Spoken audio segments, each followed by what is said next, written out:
Bonsoir, bienvenue à la Cité du Vin. On est très heureux de vous accueillir dans le cadre de la Fête de la Science pour une conférence sur le vin, le cerveau et la dégustation. Donc, pour cette conférence, on est ravis d'accueillir Gabriel Lépouzé, qui est neurobiologiste, chercheur à l'Institut Pasteur et spécialiste de la perception sensorielle et de la plasticité du cerveau. Voilà, donc il va explorer avec vous les rouages de notre cerveau pendant la dégustation d'un verre de vin. Et je vous souhaite une très bonne conférence. À l'issue de la conférence, vous pourrez poser vos questions. Et pour les personnes qui nous suivent en ligne sur Zoom, vous pourrez également poser vos questions par écrit. Voilà. Je vous souhaite une très bonne soirée. Merci.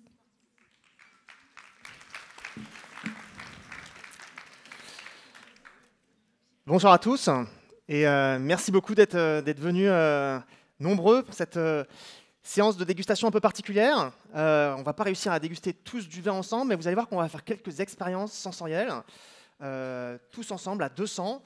Et on va essayer aussi, quelque part en utilisant ces expériences, de comprendre un petit peu qu'est-ce qui se passe dans notre cerveau et comment le cerveau analyse un verre de vin, qui est un objet qui est assez complexe. Le verre de vin, et par extension tous les objets gastronomiques qu'on consomme, c'est des objets qui sont extrêmement riches en informations sensorielles.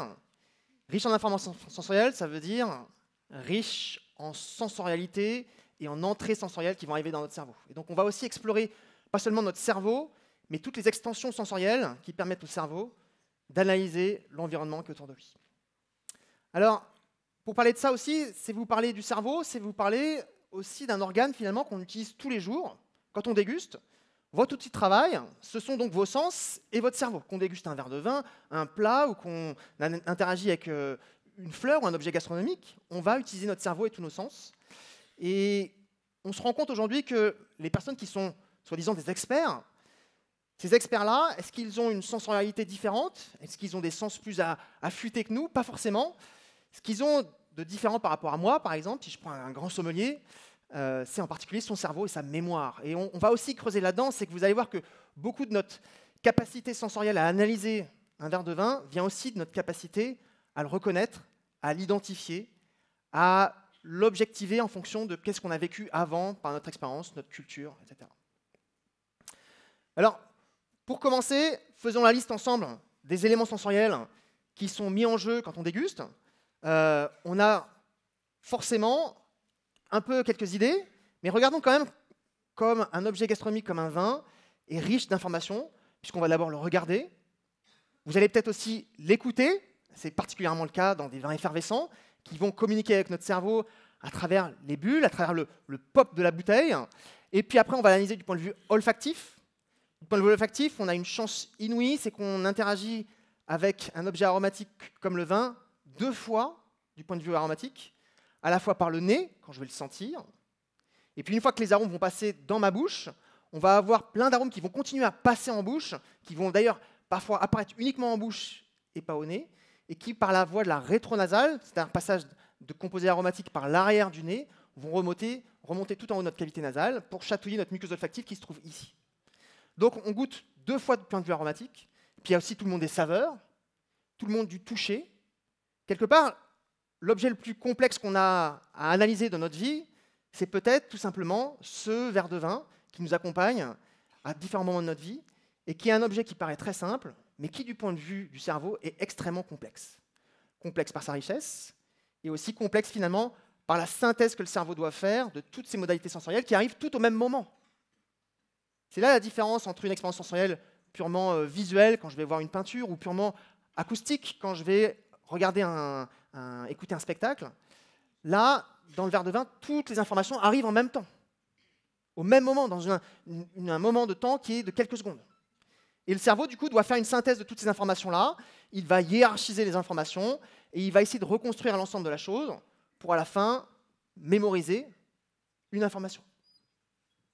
Donc, entre le verre de vin et ma mémoire, le verre de vin va graviter sous 1, 2, 3 couches, 4, 5 couches sensorielles qui vont déconstruire le vin, et à la fin, le cerveau va essayer de le reconstruire.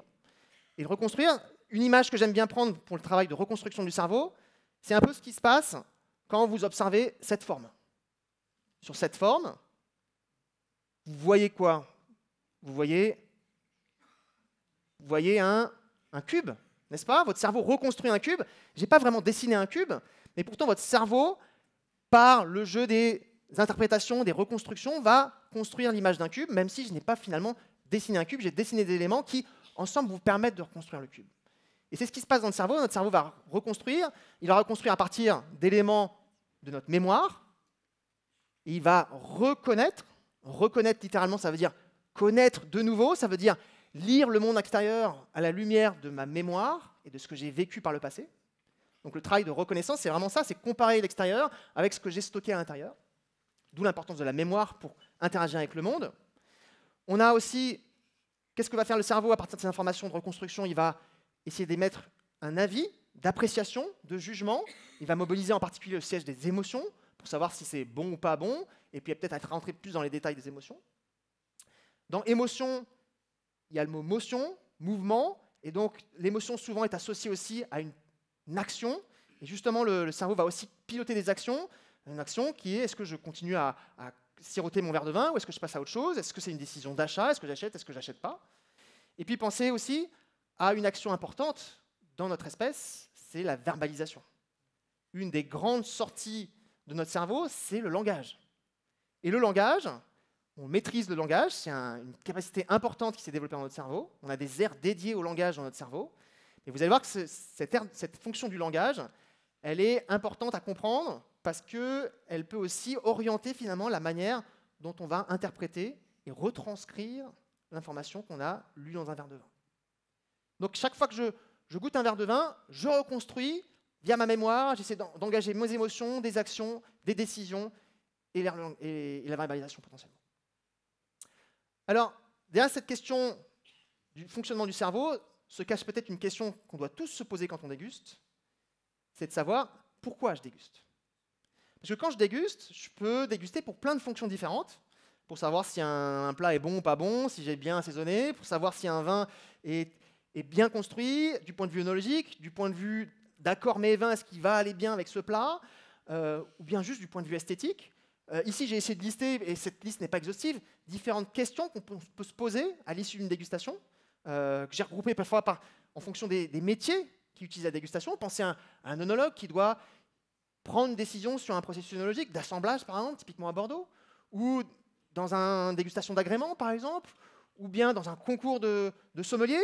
Pensez aussi au travail de sommelier qui doit accorder avec un plat, qui doit aussi peut-être, si je suis un acheteur de vin, établir le prix. Vous voyez, la manière dont on réfléchit avec le vin va orienter aussi le projet que je vais faire avec cette information-là. Donc, une question qu'il faut toujours garder en tête, c'est quand je déguste, pourquoi je déguste? Quel est mon objectif? Quel est mon projet derrière cet acte complexe, à la fois sensoriel et cognitif? En fait, ce que je veux vous amener ici, c'est de vous montrer finalement que beaucoup de disciplines qui existent, qui gravitent autour du vin, on a parlé des sommeliers, des œnologues, des acheteurs, des journalistes, des prescripteurs, des consommateurs, des dégustateurs. L'ensemble de ces personnes, finalement, gravitent autour un petit peu de cet exercice où le vin, il peut être analysé du point de vue de ses compositions moléculaires, c'est tout le travail de l'œnologie, et l'œnologie nous apporte beaucoup justement pour améliorer la qualité des vins. Mais pensez aussi que le vin, une des sorties, c'est aussi les descripteurs, qui vont être utilisés par vous, par moi, par un journaliste.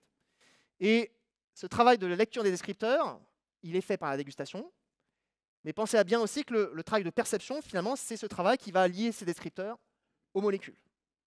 Et on va voir justement que cette perception, qu'on pourrait penser universelle, propre, identique chez tout le monde, on va voir que cette perception peut être extrêmement variable d'une personne à une autre. On va faire des expériences dans ce sens-là. Et donc, potentiellement, les descripteurs que je vais utiliser ne sont pas les mêmes pour tout le monde. Et donc, même si les molécules sont bien objectivées, cet aspect-là, ici, est influencé par notre perception, par notre culture et par le processus qui se cache derrière. Et donc, c'est pour ça que j'aime bien aussi expliquer que ce soir, on ne va pas essayer de comprendre uniquement qu'est-ce qu'on déguste, qu'est-ce qu'il y a dans le vin, mais plutôt comment et pourquoi on déguste. Quel est le chemin qui nous amène à la dégustation plutôt que l'exercice final. Alors, on va passer en série un peu ensemble différentes modalités sensorielles qu'on utilise pour déguster. classiquement, quand on déguste, on vous apprend à déguster d'abord par les yeux, puis par le nez, puis par la bouche. J'ai voulu ce soir essayer justement de prendre le contre-pied pour vous montrer que dans cette organisation œil, nez, bouche, peut-être qu'il y a un biais qu'il faudrait mettre à jour et qui peut-être sous-estime certaines capacités qu'on ne mobilise pas assez en dégustation. Le premier sens que j'ai voulu utiliser, et ici démontrer, c'est le sens du toucher en bouche. Voilà un sens qu'on n'utilise pas facilement, qu'on n'a pas tendance à beaucoup décrire quand on décrit un vin. Ça, je le vois du point de vue statistique quand on analyse les commentaires de dégustation. Et pourtant, la bouche est probablement l'organe tactile le plus sensible de notre corps, du point de vue du cerveau. Pour s'en rendre compte, il faut plonger dans notre cerveau et aller dans cette petite zone ici cérébrale où se trouve le cortex somesthésique. Dans cette région du cerveau, si on fait une coupe à ce niveau-là, on se rend compte que l'ensemble des zones tactiles de notre corps, de la surface de notre corps, sont représentées. Si je touche mon orteil, ça va s'activer à peu près dans cette zone-là. Si je touche mon nez, ça va s'activer au niveau de la zone du nez. En regardant cette carte, vous voyez tout de suite qu'il y a une petite déformation, puisque ma main, ici, a une zone de représentation qui est beaucoup plus grande que mon pied. Alors que la réalité n'est pas vraiment dans ce sens-là. Pourquoi? Parce que dans ma main, j'ai plus de capteurs par unité de surface que sur mon pied. Et j'ai une meilleure résolution tactile. Et en fait, le cerveau représente non pas juste l'organe, mais la densité de capteurs par unité de surface et la résolution. Donc plus la zone est grande, plus il y a des capteurs sur cette surface. Ce qui est intéressant de voir, c'est que sur l'ensemble du corps, si je cumule la surface des lèvres, de la bouche, de la langue et du pharynx, on estime que du point de vue du cerveau, on a 20 à 25% de notre sens tactile qui est concentré au niveau de la bouche. Ce petit organe, petit en taille, est celui qui, du point de vue du sens tactile, a la plus forte densité de capteurs par unité de surface. Ce qui en fait ce sens, finalement, un sens extrêmement précieux parce que extrêmement résolutif pour lire plusieurs paramètres qui sont à la fois des notions de rugosité, de texture de surface. Vous voyez, avec votre pouce et votre index, quand vous faites ce petit geste pour savoir et qualifier la nature du tissu que vous portez, est-ce que c'est de la soie? Est-ce que c'est du velours? Est-ce que c'est une petite maille, une grande maille de coton, par exemple? En faisant ce geste, vous voyez tout de suite qu'on est imprimé par l'idée de bouger. Quand on goûte et quand on touche, que ce soit par la langue ou par les mains, c'est important de bouger parce que c'est en bougeant que dynamiquement, on met notre surface tactile en vibration avec l'objet. Et c'est dans cette vibration qui naît au contact de l'objet qu'on peut analyser la granulométrie de l'objet. Est-ce que j'ai de la soie ou du lin? Les mailles ne sont pas les mêmes. C'est en bougeant que je vais réussir à savoir, en analysant les vibrations qui vont naître à la surface de ma main ou de ma langue, que je vais permettre de lire ça. Et quand on analyse un peu cette capacité de lire la rugosité de surface, la texture de surface, on voit qu'entre la bouche et la pointe de nos doigts, qui sont quand même deux structures qui sont extrêmement sensibles, on peut avoir un facteur 5 à 10 de meilleure résolution en bouche par rapport aux doigts. Alors, je vous parle de bouger votre pouce sur votre index. Imaginez quand on goûte un vin, c'est le même geste qu'il faut faire. Il faut que votre langue touche votre palais et bouge sur la surface pour lire les substances qui peuvent être assimilées à quelques micromètres. Mais qu'est-ce qu'on goûte exactement? On goûte des substances qui font quelques micromètres. De quoi on parle exactement? Ici, dans le vin, il y a un élément capital qui va justement générer des petites rugosités à la surface. Vous avez l'habitude d'appeler l'astringence. L'astringence, en particulier sur les vins rouges, elle s'exprime de par l'existence de certains tanins. Des tanins, ce sont des composés, plutôt de la famille des polyphénols dans le cas du vin, qui ont des bras et qui ont la capacité d'interagir très fort avec les protéines. C'est pour ça qu'on utilise les tanins pour tanner le cuir, pour tanner les protéines du cuir, pour le rendre imputrescible. Sauf que dans la bouche, les tanins, quelle est la protéine que les tanins vont rencontrer? En premier, c'est les protéines de la salive. Et cette salive qui forme un gel visqueux élastique qui lubrifie notre bouche, qui a cette texture fluide, lisse, lubrifiante, très rapidement, les tanins vont créer des petits précipités, des petites agglomérations, des précipités qui vont peut-être gagner en taille en fonction de la nature et de la quantité de tanins. Et du coup, mon film salivaire lubrifiant, lisse, doux, va se casser, il va y avoir une perte de lubrification et l'augmentation des forces de frottement quand ma langue touche mon palais. Et de là naît la sensation d'astringence. Ça frotte, ça râpe, c'est un peu asséchant, c'est ça l'astringence. Et elle naît, vous l'avez remarqué, elle naît parce que j'ai ma salive qui change de propriété. Dit autrement, si je n'avais pas de salive, je ne pourrais pas lire la structure tannique des vins. C'est par l'effet des tanins sur ma salive et sur les propriétés de frottement associées que je peux lire la granulométrie des choses. Alors, pourquoi je vous parle de tout ça? C'est parce que si on zoome sur votre langue au moment où vous prenez des tanins du vin, mais on pensait aux tanins aussi du thé, par exemple. Ici, c'est une expérience qui a été faite avec des tanins du thé. Ici, on a une imagerie par électronique à très haute résolution. On descend en dessous du micron. Ça, c'est sur une muqueuse normale. Vous voyez, il y a plein de petits fils ici, qui sont les fils qui composent mon film salivaire, qui sont ici plein de protéines qui se sont ensemble enchevêtrées pour former un film qui recouvre ma surface, qui est fluide, lisse. Ça, c'est avant, et ça, c'est après que j'ai mis des tanins sur ma muqueuse. Et vous voyez tout de suite, dès qu'il y a des tanins, qu'est-ce qui se passe? Le film ici a complètement disparu. Vous voyez, ce fin filet qui ressemble un peu à un tissu a complètement disparu, complètement nettoyé, et toutes les protéines se sont agglomérées dans des petites particules. Et ces particules, ces petits agglomérats, ces petits précipités, ont une taille qui peut être fonction de la quantité de tanins que je mets dans ma bouche. Si j'ai un peu, beaucoup, passionnément de ce tanin, qui est un tanin ici du thé, un énergitanin, on va avoir des particules qui vont grossir de taille, qui vont passer de 10 à 20 à 40 microns. Et là, vous comprenez pourquoi c'est important d'avoir une résolution de 5 microns dans ma bouche. C'est parce qu'avec 5 microns de résolution, je peux faire la différence au toucher entre différentes concentrations de tanins en regardant l'effet indirect que j'ai sur ma salive. Et ça, c'est grâce justement à cette résolution tactile de la bouche qu'on peut sentir cette astringence qu'on aime dans les vins rouges en particulier. On aime avoir une texture soyeuse ou veloutée ou un peu asséchante parce que ça a des intérêts intéressants pour les accords mévins en particulier. Donc gardons en tête qu'on a une structure tactile en bouche qui est extrêmement intéressante, qui va nous permettre de lire donc, le toucher de surface, mais aussi tout ce qui est consistance. Est-ce que c'est visqueux? Est-ce que c'est fluide? Est-ce que c'est épais? Est-ce que c'est ferme? Et puis aussi qui va nous permettre de lire tout ce qui est géométrie. Est-ce que c'est pointu? Est-ce que c'est arrondi? Est-ce que c'est centré? Est-ce que c'est étalé? Toutes ces choses-là. Texture de surface, consistance, géométrie, voilà les 3 dimensions qu'il faut essayer d'utiliser pour lire la texture du vin et qualifier cette texture que votre bouche lit avec beaucoup de délicatesse. Restons dans la bouche et passons maintenant aux saveurs. Les saveurs, c'est un petit peu différent de ce qu'on a vu tout à l'heure. Ici, les saveurs, ce sont des composés qui vont se dissoudre dans la salive, donc qui ne vont pas interagir avec la salive, mais qui vont se dissoudre dans la salive et dans l'eau par extension, et qui vont agir sur une zone particulière de notre bouche qui est la langue. C'est sur la langue qu'on va trouver ces petites papilles gustatives, qu'on voit ici, ces petits points rouges que vous voyez quand vous regardez vous tirez votre langue face à un miroir. Ces petits points rouges ici sont des petites papilles dans lesquelles on va voir, si on zoome un petit peu plus, des bourgeons du goût. Les bourgeons du goût, c'est quoi? C'est des structures anatomiques en forme de bourgeons de rose, dans lesquelles chacune des cellules représente un peu un pétale ou un sépale, si vous voulez. Et donc, ça a cette forme un peu qui ressemble à un bourgeon.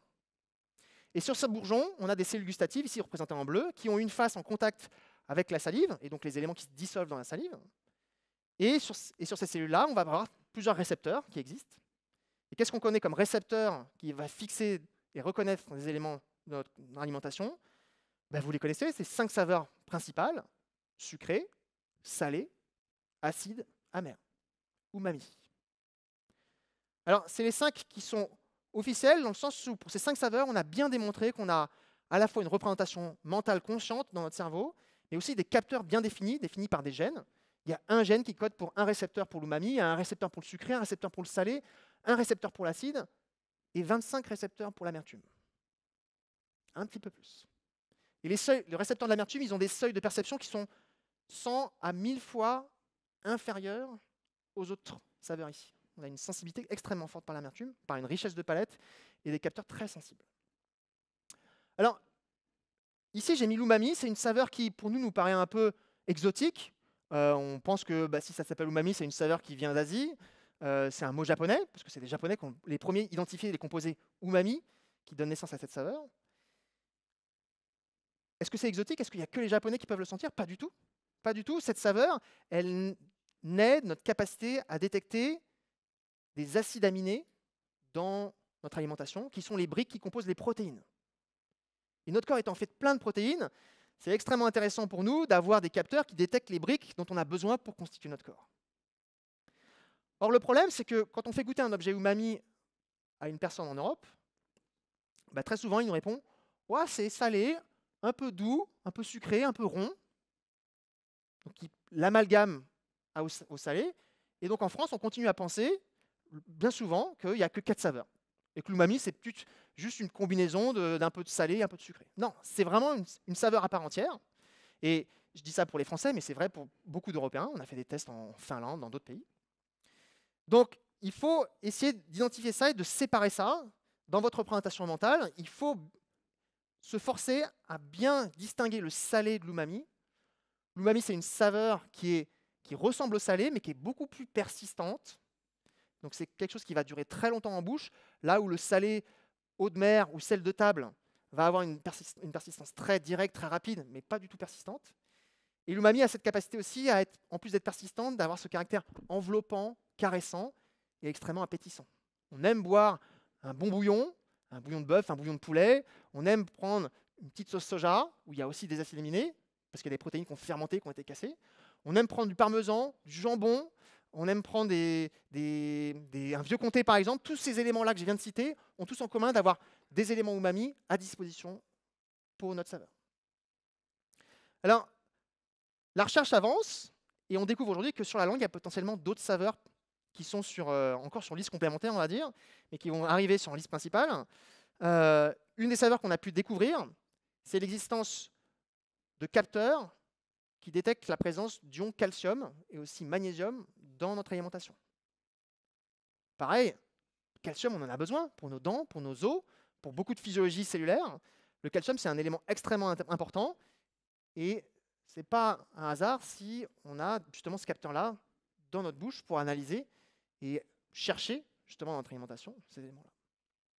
Et pareil, même problème, ce calcium qu'on trouve typiquement par exemple assez seul et facile à identifier dans une eau minéralisée riche en calcium, je pense à de la Contrex par exemple. L'eau de Contrex pour moi c'est l'eau qui a un goût de calcium, s'il fallait se mémoriser un élément. Quand on goûte une eau de Contrex, on a l'impression qu'elle est salée et un peu amère. Mais en fait elle est quelque chose d'un peu différent puisqu'elle est calcium. Il faudrait qu'on invente un nom là-dessus. On pourrait peut-être l'appeler la Contrex, mais dans d'autres pays, personne ne va comprendre ça comme ça. On reviendra à cette importance de bien nommer les choses. Parce que si on nomme mal les choses comme on l'a fait pour l'umami, personne ne comprend. Il faut trouver un terme qui va être suffisamment universel pour que tout le monde comprenne la chose. Et si umami, on avait appelé ça bouillon de poule, par exemple, qui est un référent qu'on connaît tous plus ou moins, peut-être que cette saveur-là aurait été mieux comprise des Européens. Mais on a mis un mot qui est potentiellement une barrière qui nous empêche finalement de nous la représenter dans notre tête. Vous avez vu comme le langage structure notre pensée, en même temps la limite. Si on ne choisit pas le bon mot, ou si on ne comprend pas le bon mot, notre représentation du monde se focalise à travers les mots qu'on utilise. Alors, vous avez peut-être entendu parler de l'idée que nos saveurs seraient représentées de manière topographique sur la langue. Il y aurait une carte des saveurs. Vous avez entendu parler de ça. On aurait sur la langue, j'ai vu ce schéma plein de fois dans des bouquins de dégustation, dans des livres d'éducation au goût, on aurait une topographie des saveurs sur la langue. Alors il faut savoir que les saveurs dont j'ai parlé tout à l'heure, et les récepteurs qui sont la base génétique et moléculaire de la reconnaissance des saveurs, ces gènes, on les connaît seulement depuis moins de 20 ans. Le récepteur de l'acide, on l'a découvert en 2019, c'est très récent. Cela dit, donc, il y a des chercheurs qui se sont amusés à regarder si effectivement ce concept de topographie des saveurs est réel. Maintenant que je connais les gènes qui encodent mes récepteurs, je peux prendre un morceau de ma langue ici, à l'avant, à l'arrière, à droite, à gauche, et regarder combien de récepteurs j'ai et quel type de récepteurs j'ai en haut, à droite, à gauche, à droite. Résultat des courses, voilà à peu près ce que j'ai. Il n'y a pas de topographie, à la fois génétique et même sensorielle, des saveurs sur la langue. Ce concept-là est complètement faux. En fait, ce concept, il est né malheureusement d'un malentendu, c'est que dans les années 50, il y a un physiologiste américain qui propose une hypothèse, qui propose de dire il y a une topographie des saveurs, c'est une hypothèse de travail, une spéculation, une théorie si vous voulez, pas forcément basée sur des résultats, mais cette théorie a été tellement inspirante, envoûtante peut-être, qu'elle a été, on l'a retrouvée après dans les bouquins de cours, et qu'elle s'est répandue de manière virale dans tous les livres de cours et dans tous les enseignements, alors qu'elle n'était pas basée sur des résultats. Une manière de s'en rendre compte, c'est que cette carte, elle a été décrite dans les années 50, et dans les années 50, il n'y a que 4 saveurs officiellement. faut attendre les années 90 pour qu'officiellement, la saveur umami devienne une saveur officielle. Problème, dans les années 90, du coup, il faut mettre à jour la carte des saveurs. Et du coup, l'umami, on le met où? Et alors là, si vous regardez sur Google où se trouve l'umami sur une carte des saveurs, vous allez voir que c'est du grand n'importe quoi. Chacun décide où il veut la mettre. Ah bon, il n'y a plus que de la place au milieu, je vais la mettre au milieu. Oh, je trouve quand même que j'aimerais bien la pousser un peu parce que c'est entre sucré et salé, donc je vais me permettre de pousser un peu le salé pour faire passer l'umami au milieu. Chacun fait ce qu'il veut. Ça déjà, en regardant ça, on se dit, là il y a une liberté quand même qui est une imprécision qui est curieuse. Donc la carte des saveurs, c'est faux. Et vous allez peut-être me dire, quand même Gabriel, quand même, cette saveur, par exemple l'acide, quand je prends un jus de citron, j'ai quand même l'impression qu'il y a un truc qui se passe là, sur les côtés. Comme indiqué sur la carte, je le sens. Et vous sentez quoi? En fait, ce que vous sentez sur les côtés, ce n'est pas la saveur. C'est quand on prend un jus de citron, une des réactions de notre corps face à un jus de citron, c'est de saliver. Et une des grandes glandes salivaires qui fabrique une salive en réaction au jus de citron, c'est une glande salivaire qui se trouve ici, qui est la glande parotide, vraiment au niveau de vos mâchoires, qui libère de la salive au niveau de vos molaires, sur les côtés là. Et quand elle libère de la salive à ce niveau-là, on a l'impression, du coup, qu'on a une sensation tactile qui apparaît sur les côtés. Même chose, sous la langue, on a une muqueuse qui est un peu plus fragile que la surface. Cette muqueuse, face à de l'acidité, elle va se contracter pour se protéger de l'acidité, qui peut être un peu corrosive. Et du coup, on va avoir une sensation de contraction. Et conclusion, ce que vous sentez sur les côtés, c'est la dimension tactile de l'acidité, et ce n'est pas la saveur. La saveur acide, on peut l'apercevoir sur l'ensemble de la langue, il n'y a pas de topographie, mais en plus de l'acidité gustative, vous avez aussi des effets tactiles sur les côtés qu'on assimile ici. Et du coup, qu'est-ce qu'il fait le cerveau? Il voit bien que l'acide déclenche deux sensations en parallèle, et lui, du coup, essaie de les reconstruire les unes avec les autres, et il nous crée une illusion. Il nous fait penser, de point de vue, c'est vraiment une pure illusion, que l'acidité est sur les côtés. Mais non, l'acidité peut être sentie sur l'ensemble de la langue, et c'est les effets collatéraux tactiles qu'on va sentir sur les côtés. Alors, c'est aussi important de se comprendre que finalement, derrière cette carte des saveurs qui est fausse, se cachent certaines vérités qui, pour moi, sont un support intéressant pour essayer de vous faire passer aussi des messages qui sont, eux, vrais dans leur description physiologique. Quand on fait goûter un vin, à un panel comme le vôtre, par exemple, on peut faire goûter un vin et on peut vous demander, sur un petit iPad qui serait présenté devant vous, un petit iPad, il aurait 5-6 boutons différents, de noter les sensations gustatives qui apparaissent au cours du temps. C'est une technique d'analyse sensorielle, technique de dominance temporelle des sensations, qui a été développée en particulier par le labo de Pascal Schlich en Bourgogne. L'idée, c'est de voir la temporalité des sensations. Et ici, on demande aux personnes, à chaque fois, toutes les 5 secondes, si vous voulez, de noter la sensation qui est dominante. On fait ça pour 200 personnes, on fait une grande moyenne, et on obtient ces courbes qui montrent l'évolution des sensations dominantes au cours du temps. Et donc on voit tout de suite qu'il y a des saveurs qui sont très rapides. Le sucré, l'acide, ce sont des saveurs qui attaquent très tôt dans la dégustation, tout de suite dans la bouche, dans la seconde qui suit la prise en bouche, tout de suite on va ressentir ça. Et puis, beaucoup plus tard, va venir une deuxième vague, cette fois-ci d'amertume. On pourrait même mettre sur le même schéma, ici je l'ai mis en pointillé parce qu'elle n'était pas analysée le jour de cette expérience-là, mais avec d'autres expériences, on voit l'umami, pareil, aura une trajectoire qui ressemble un peu à celle de l'amertume, qui démarre très faible au départ, mais qui se prolonge et qui se maintient beaucoup en fin de bouche. Et je vous montre ça parce qu'en fait, quand je lis ma carte des saveurs ici, théorique, l'amertume, vous avez vu, c'est toujours à l'arrière de la langue qu'on le positionne. Et une raison pourquoi on le positionne, c'est que quand on prend un verre de vin, par exemple un verre de vin rouge, je le mets en bouche, et que je l'avale, ou que je le recrache. Et imaginons que je l'avale, par exemple. Quand je l'avale, le liquide se trouve à l'arrière de ma bouche, et c'est seulement quand j'ai avalé que je commence à ressentir l'amertume. Et du coup, par illusion, j'ai l'impression que l'amertume arrive à l'arrière de ma bouche. Mais c'est une illusion parce que c'est là que se trouvait le vin au moment où j'ai ressenti l'amertume. Mais c'est juste parce qu'en fait, l'amertume, c'est une saveur qui met beaucoup de temps à se mettre en place. Il lui faut plusieurs secondes, dizaines de secondes, pour émerger et être ressentie comme telle. C'est une saveur qui apparaît plutôt en fin de bouche et pas en début de bouche.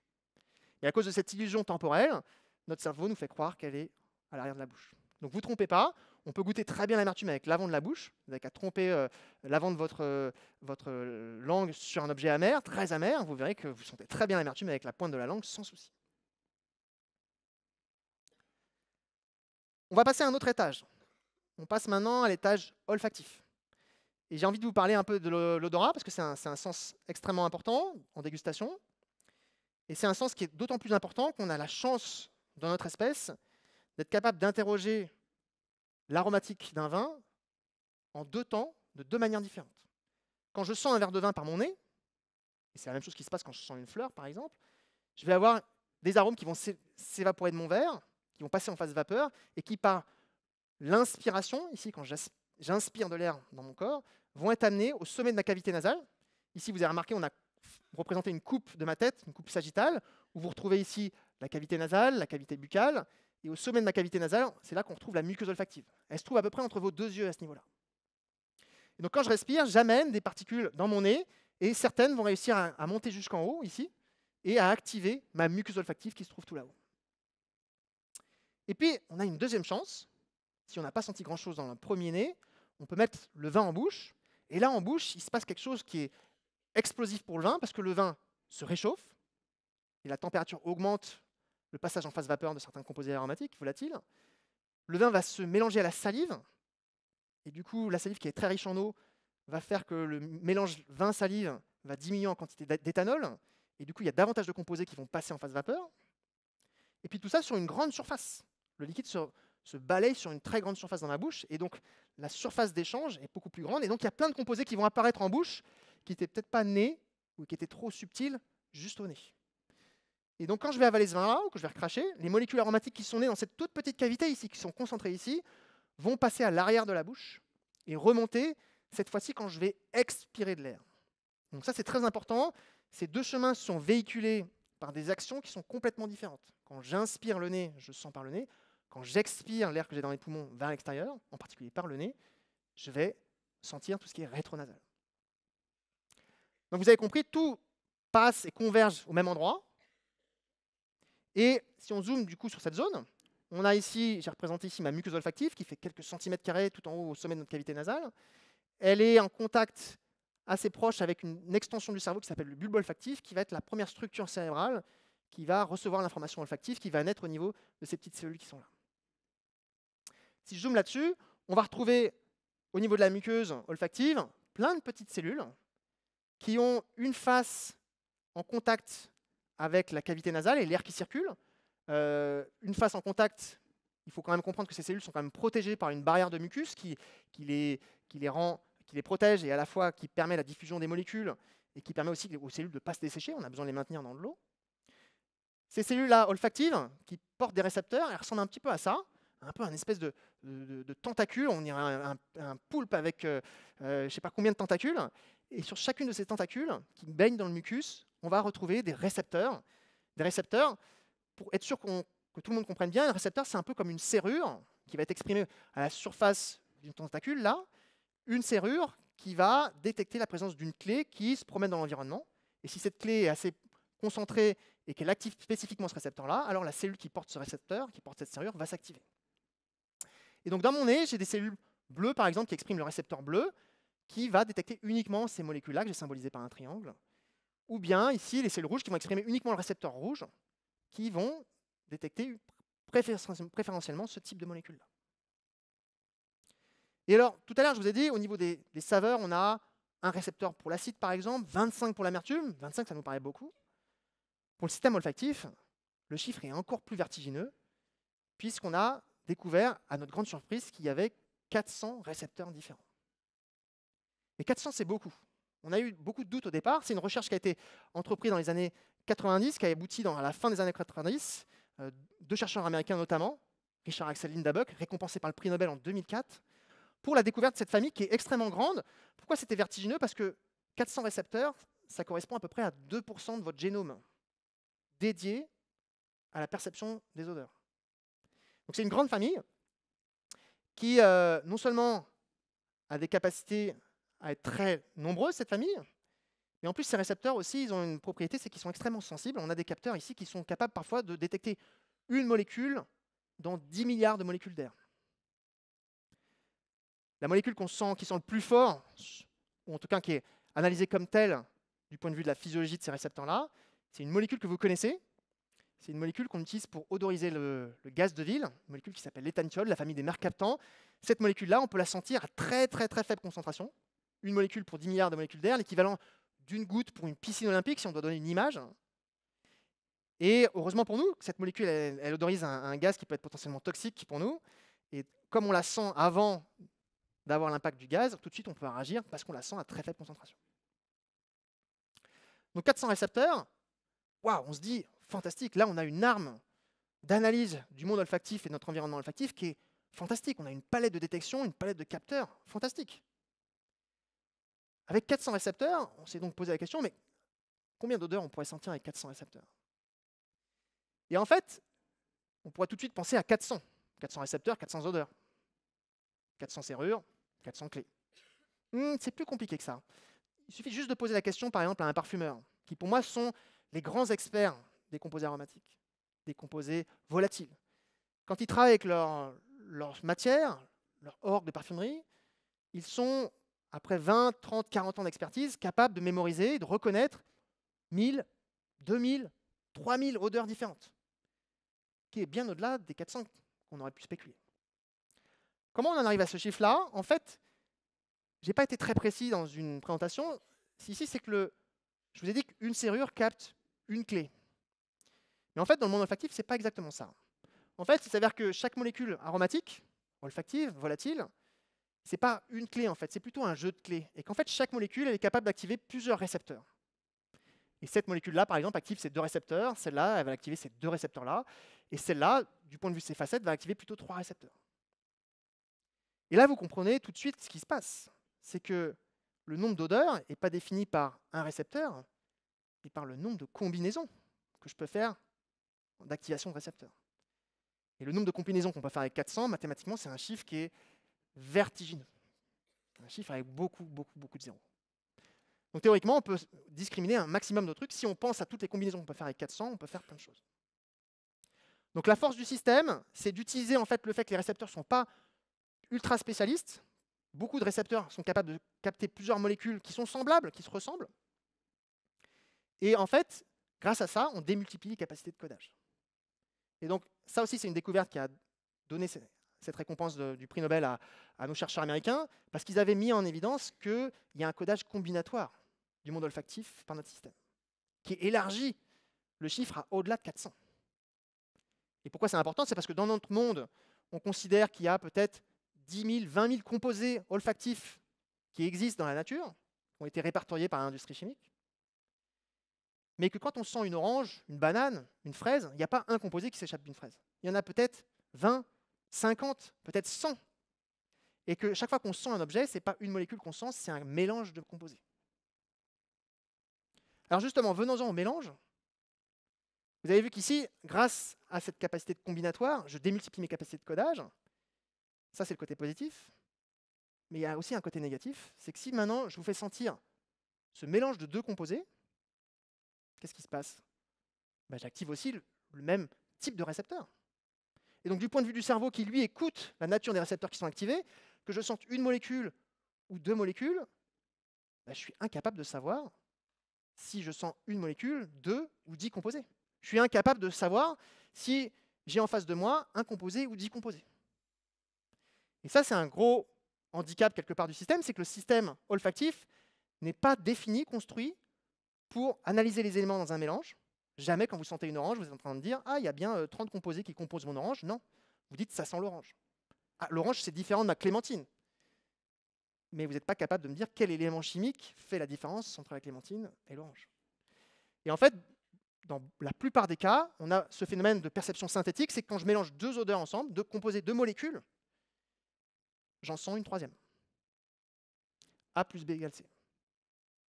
Et donc, pensez bien que quand on sent un vin, quand on sent un composé, un mélange, dans le vin, il y a beaucoup de composés qui peuvent s'échapper. C'est un liquide qui est très riche en composés. On a pu analyser des vins qui contiennent des centaines de composés différents. Et quand on sent 100 composés en même temps, on n'est pas designé du point de vue génétique et moléculaire pour analyser les 100 composés qui composent le mélange. On n'est pas fait pour ça. Alors, ce qui se passe en plus, c'est que ces 40 récepteurs, quand on les a découverts, on a trouvé une grande famille. Rapidement, les généticiens sont intéressés à la nature de ces gènes, à leur diversité dans la population. Et une chose qu'on a rapidement vue, c'est que ces récepteurs sont assez variables dans la population. Qu'est-ce que ça veut dire? C'est qu'on a tous 400 récepteurs, mais si je prends un récepteur particulier, et que je regarde ce récepteur particulier dans chacun de vos cavités nasales, on va voir que ce récepteur il existe sous différentes formes, différents variants. Et cette variabilité génétique, elle est source du coup de variabilité de seuil de perception, c'est-à-dire que, admettons que moi j'ai un variant qui s'appelle le variant 1 pour un récepteur donné, j'arrive à sentir une odeur à une concentration très faible, et vous avez un variant 2 qui lui est moins sensible, et du coup pour la même odeur, vous êtes obligé d'avoir une concentration 10 fois, 100 fois plus élevée pour la sentir. Et ça, c'est très courant. C'est très courant. Ça explique pourquoi, quand je fais sentir une odeur dans un groupe de personnes comme ici ce soir, il y a des gens qui vont peut-être pas la sentir, et des gens qui vont la sentir très fort. Ça explique pourquoi, si je prends une odeur et que je la dilue 10 fois, 100 fois, 1000 fois, 10 000 fois, et que je vous demande à chacun d'établir votre seuil de perception, en commençant du moins fort pour aller jusqu'au plus fort, chacun va établir le moment à partir duquel il est capable de sentir cette odeur, eh bien, on obtient de ces belles courbes. Mais ces belles courbes où on voit qu'entre celui qui sent le moins bien et celui qui sent le mieux, il peut y avoir un facteur 1000. Entre vous et moi, il faut peut-être que moi, j'ai l'odeur, la molécule 1000 fois plus concentrée pour la sentir. Alors, pour mettre en évidence ça, je vous propose un petit test olfactif, et je vais avoir besoin de quelques assistants pour m'aider. On va essayer de distribuer dans l'ensemble de la pièce 200 touches de parfumerie. Vous allez prendre, et je vous pose ici une question très simple, c'est est-ce que oui ou non, vous sentez quelque chose sur cette touche de parfumerie?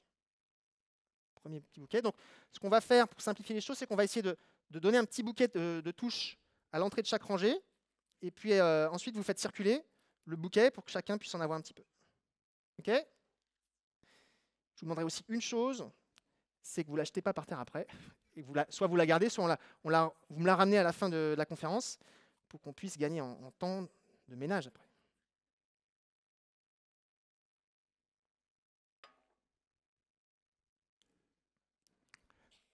Allez, j'ai un troisième petit paquet ici. Qui c'est qui le prend? Je vais monter dans les allées pour distribuer des petits paquets. Je vous en donne un petit peu ici. Hop, vous distribuez devant vous. Hop, madame, vous faites circuler, très bien. Hop. Alors, question simple, est-ce que vous sentez, oui ou non, quelque chose sur cette touche de parfumerie?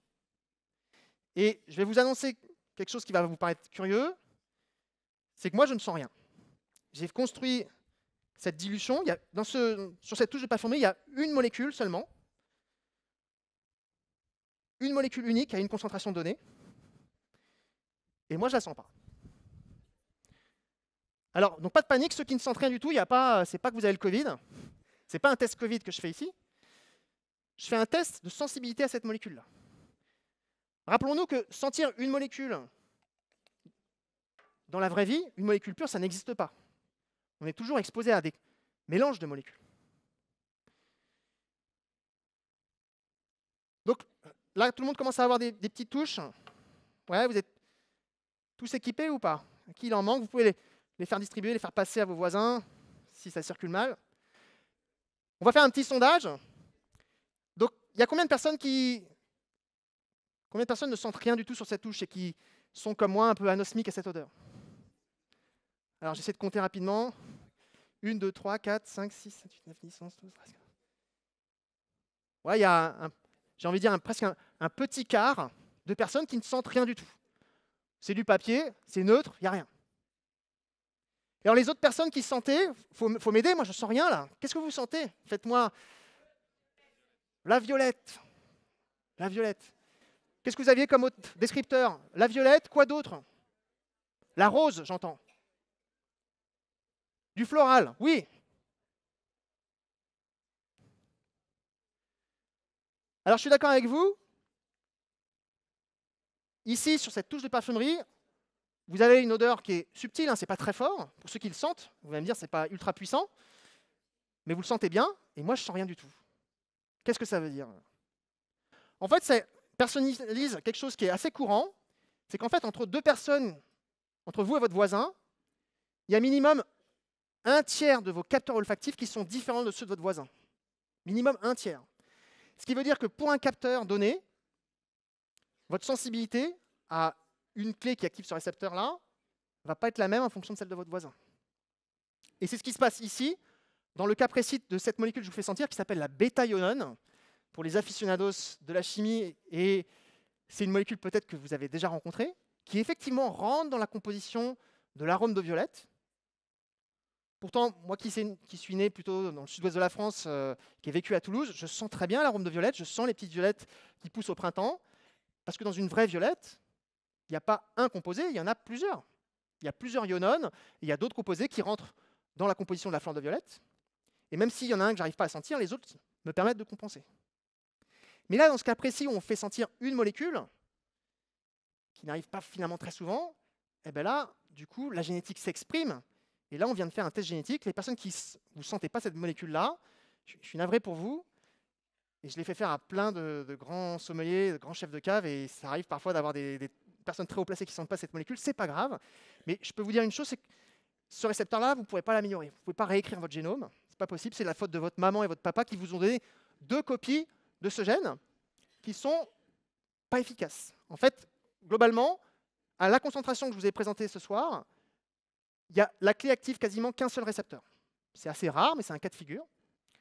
Et ce récepteur-là, qui s'appelle OR5A1, OR pour Olfactory Receptors, on a, dans la population européenne, occidentale, 2 variants majoritaires, le variant A et le variant G.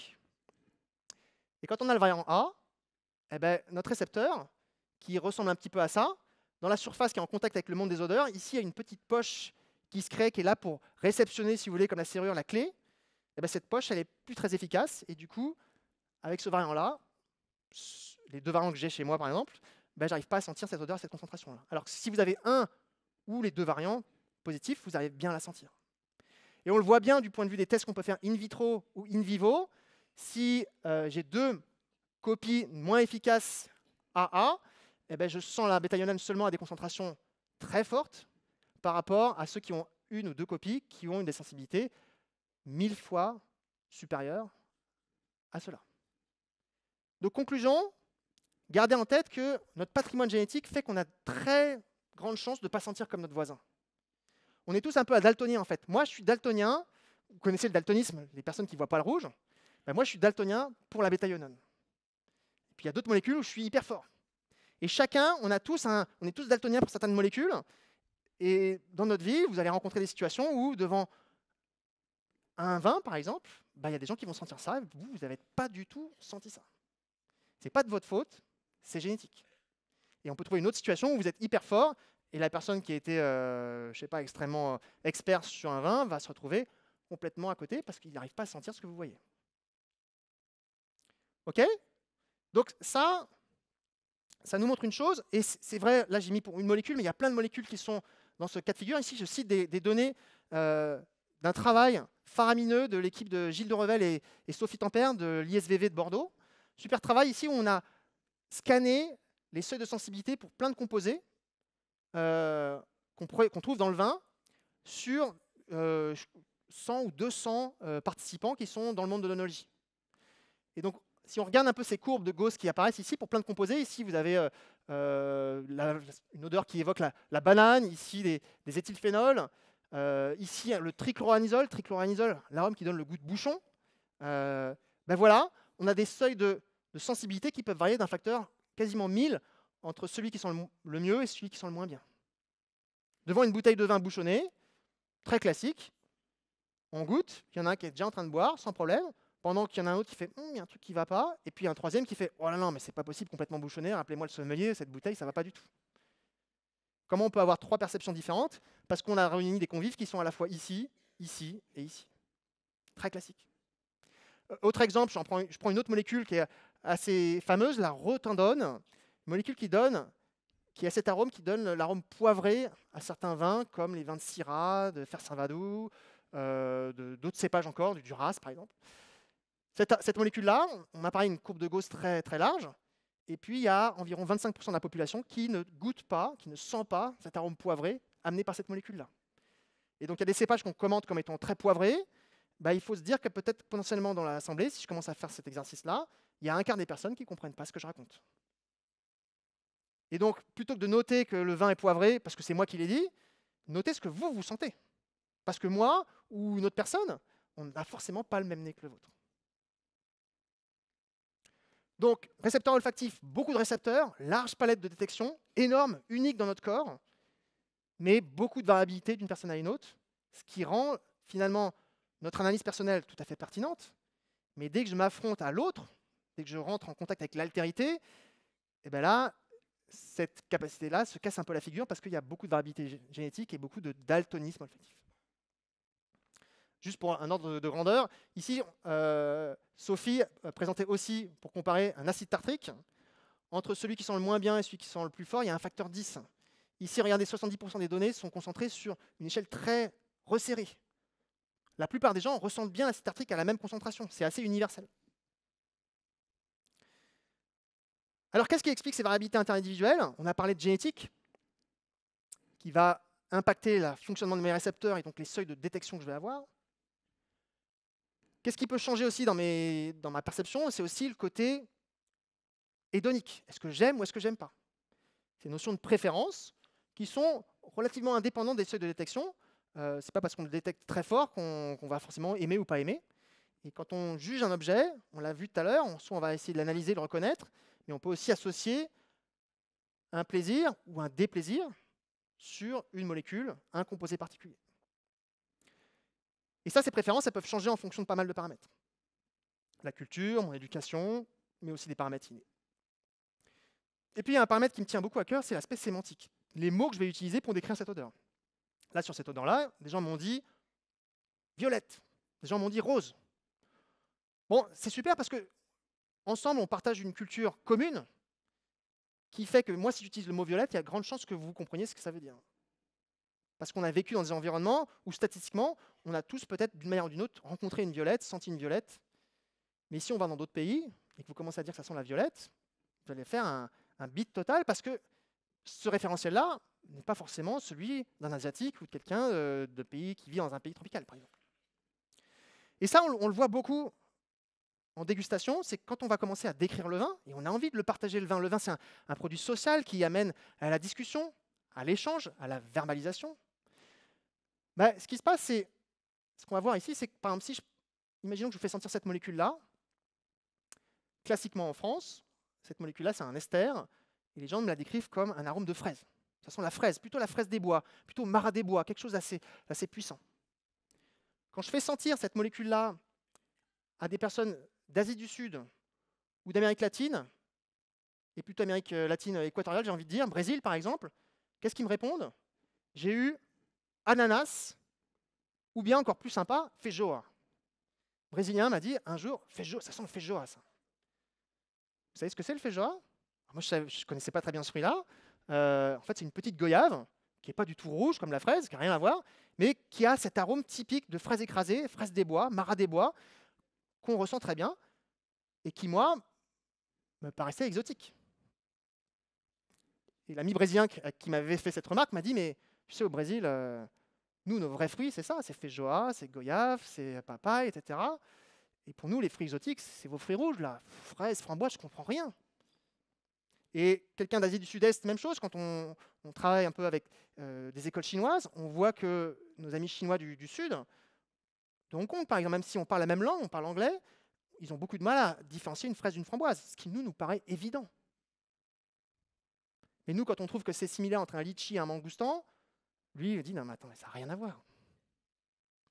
Donc là, en fait, pourquoi on arrive à ce tel état, c'est qu'en fait cette molécule, elle existe dans ces fruits et dans ces fruits.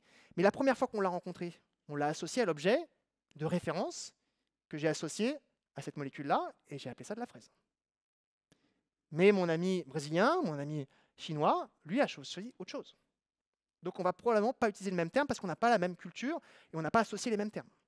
Autre exemple que j'ai vécu en Chine avec mon ami Jean Lenoir, qui est le parrain du nez du vin, qui a beaucoup œuvré ici justement pour créer un outil pédagogique pour apprendre à se calibrer ensemble sur les odeurs. Chine, pareil à Hong Kong, on sent cette molécule très typique qui s'appelle l'IBMP. C'est une molécule qui est bien connue à Bordeaux parce que sur certains millésimes un peu frais, en particulier sur certains cépages qui sont pas assez mûrs, on a cet arôme typique de poivron vert. Et quand on a cet arôme végétal dans le vin, ce n'est pas vraiment un gage de plaisir parce qu'on a quelque chose qui souligne un trait de sous-maturité un petit peu. Alors, en Chine, quand on leur a fait sentir cette odeur-là, personne ne nous a dit poivron vert. Et pourtant, on leur a montré sur un téléphone, mais regardez, c'est ça, ça ressemble à ça, un poivron vert. Ils nous ont dit, ouais, on a déjà vu ces images-là, mais on ne sait pas comment ça goûte parce qu'on ne goûte pas des poivrons verts, il n'y a pas ça sur les marchés, on n'utilise pas ça dans la cuisine. Et donc, je leur ai posé la question, mais qu'est-ce que vous sentez? C'est quoi le mot que vous utilisez pour décrire cette odeur? Et là, tous se sont recentrés sur leur propre connaissance. Ils n'ont pas essayé de parler le langage du vin occidental, et ils m'ont tous répondu, ça sent la racine de ginseng. Et en fait, il s'avère que dans la racine de ginseng, que moi je ne connais pas, que je ne cultive pas tous les jours, il y a des composés de cette même famille qui sont très proches et qui donnent l'idée un peu du poivron vert. Et alors, ce qui était intéressant, c'est que pour nous, le poivron vert, c'est un défaut. C'est quelque chose qui est végétal, qui signe une sous-maturité. Mais pour eux, très bon. Le ginseng, un des piliers de la médecine traditionnelle chinoise, qu'on prend dans plein de conditions et qui pourrait être une signature très positive. Là encore, on voit comment la préférence se sculpte en fonction du contexte de l'objet que j'ai associé. Donc, vous voyez bien qu'ici, il y a vraiment un aspect important, c'est que c'est aussi la manière dont je me suis représenté et associé avec des mots. Et donc, pourquoi deux personnes peuvent goûter le même vin et pas forcément avoir la même représentation? C'est parce que génétiquement, vous êtes différents. Culturellement, ou même votre expérience de dégustation est différente. Peut-être aussi votre physiologie, n'oubliez pas ça. On n'a pas tous la même physiologie. Notre physiologie aussi évolue avec le temps. Quand on était enfant ou adulte, par exemple, il y a des choses qui changent. Un des paramètres qui change, par exemple, c'est la composition de la salive. Chez les enfants et chez les adultes, elle n'a pas tout à fait la même composition et ça change des paramètres de bouche. Et puis aussi, très important, le contexte. Le contexte dans lequel je sens cette odeur-là peut m'orienter dans ma prise de décision. Parce que, encore une fois, une fraise, ce n'est pas un composé, c'est 50 composés. Et quand je sens cette odeur-là, je l'associe, par extension, ça ressemble un peu à la fraise, et donc je dis fraise. Vous êtes d'accord que l'erreur qu'on fait tous ici, c'est de dire ça sent la fraise. On devrait plutôt dire ça sent quelque chose qui ressemble à ma mémoire de la fraise. Qui se ressemble, mais ce n'est pas de la fraise que je sens. Et là aussi, il y a une erreur qu'on fait, un raccourci du cerveau. Alors, on va faire un petit test. Deuxième petit test, on va avoir besoin de vos téléphones portables. Vous avez tous un téléphone portable? J'en ai pas amené un pour vous. Un petit téléphone portable. Et ici, la question, elle est peut-être simple. Je vais vous faire circuler une nouvelle bandelette. Et sur cette bandelette, j'ai mis une odeur, a priori à une concentration qui va permettre à tout le monde de bien sentir. Donc là, je me suis débrouillé pour ne pas vous mettre dans une situation ambiguë. Et je vais vous poser une question toute simple à laquelle vous allez répondre via le téléphone. C'est de me dire qu'est-ce que vous sentez. Vous allez essayer de me mettre un mot pour décrire cette molécule.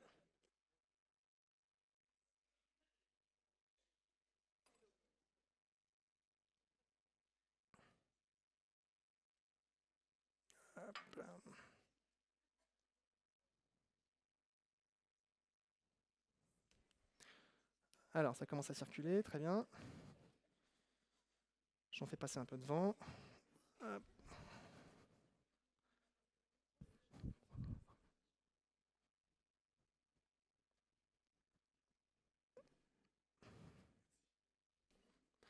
Donc, vous avez dû atterrir sur une petite plateforme où on vous pose une question.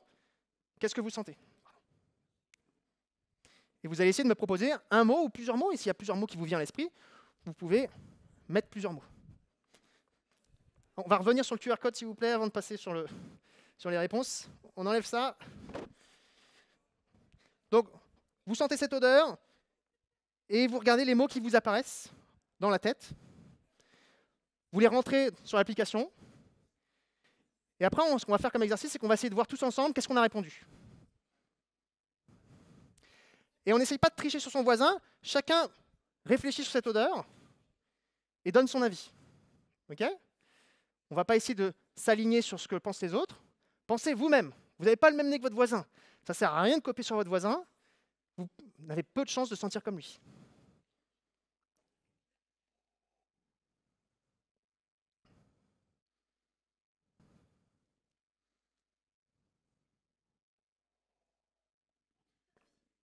Alors, qu'est-ce que ça sent? Essayez de proposer des noms. Il y a peut-être plusieurs mots qui vont venir à l'esprit. Hein. Attention aux fautes d'orthographe parce que tout le monde va voir ce que vous avez écrit.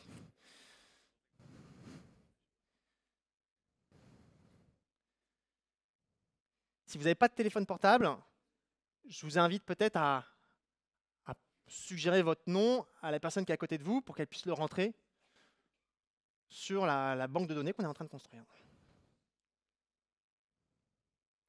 Bon, tout le monde sent quelque chose? Est-ce que tout le monde a bien senti quelque chose sur la touche? Je l'ai fait assez forte normalement pour que tout le monde sente. Certaines personnes vont peut-être le sentir assez faible, d'autres très fort. Vous l'avez compris, pour une molécule donnée, on peut avoir des seuils de variabilité. Ce qui m'intéresse ici, c'est comment vous la verbalisez. Quel mot vous mettez sur cette odeur? C'est bon, vous avez commencé à répondre? Ouais. On regarde les résultats. On switch sur l'interface pour voir les mots qui sont sortis.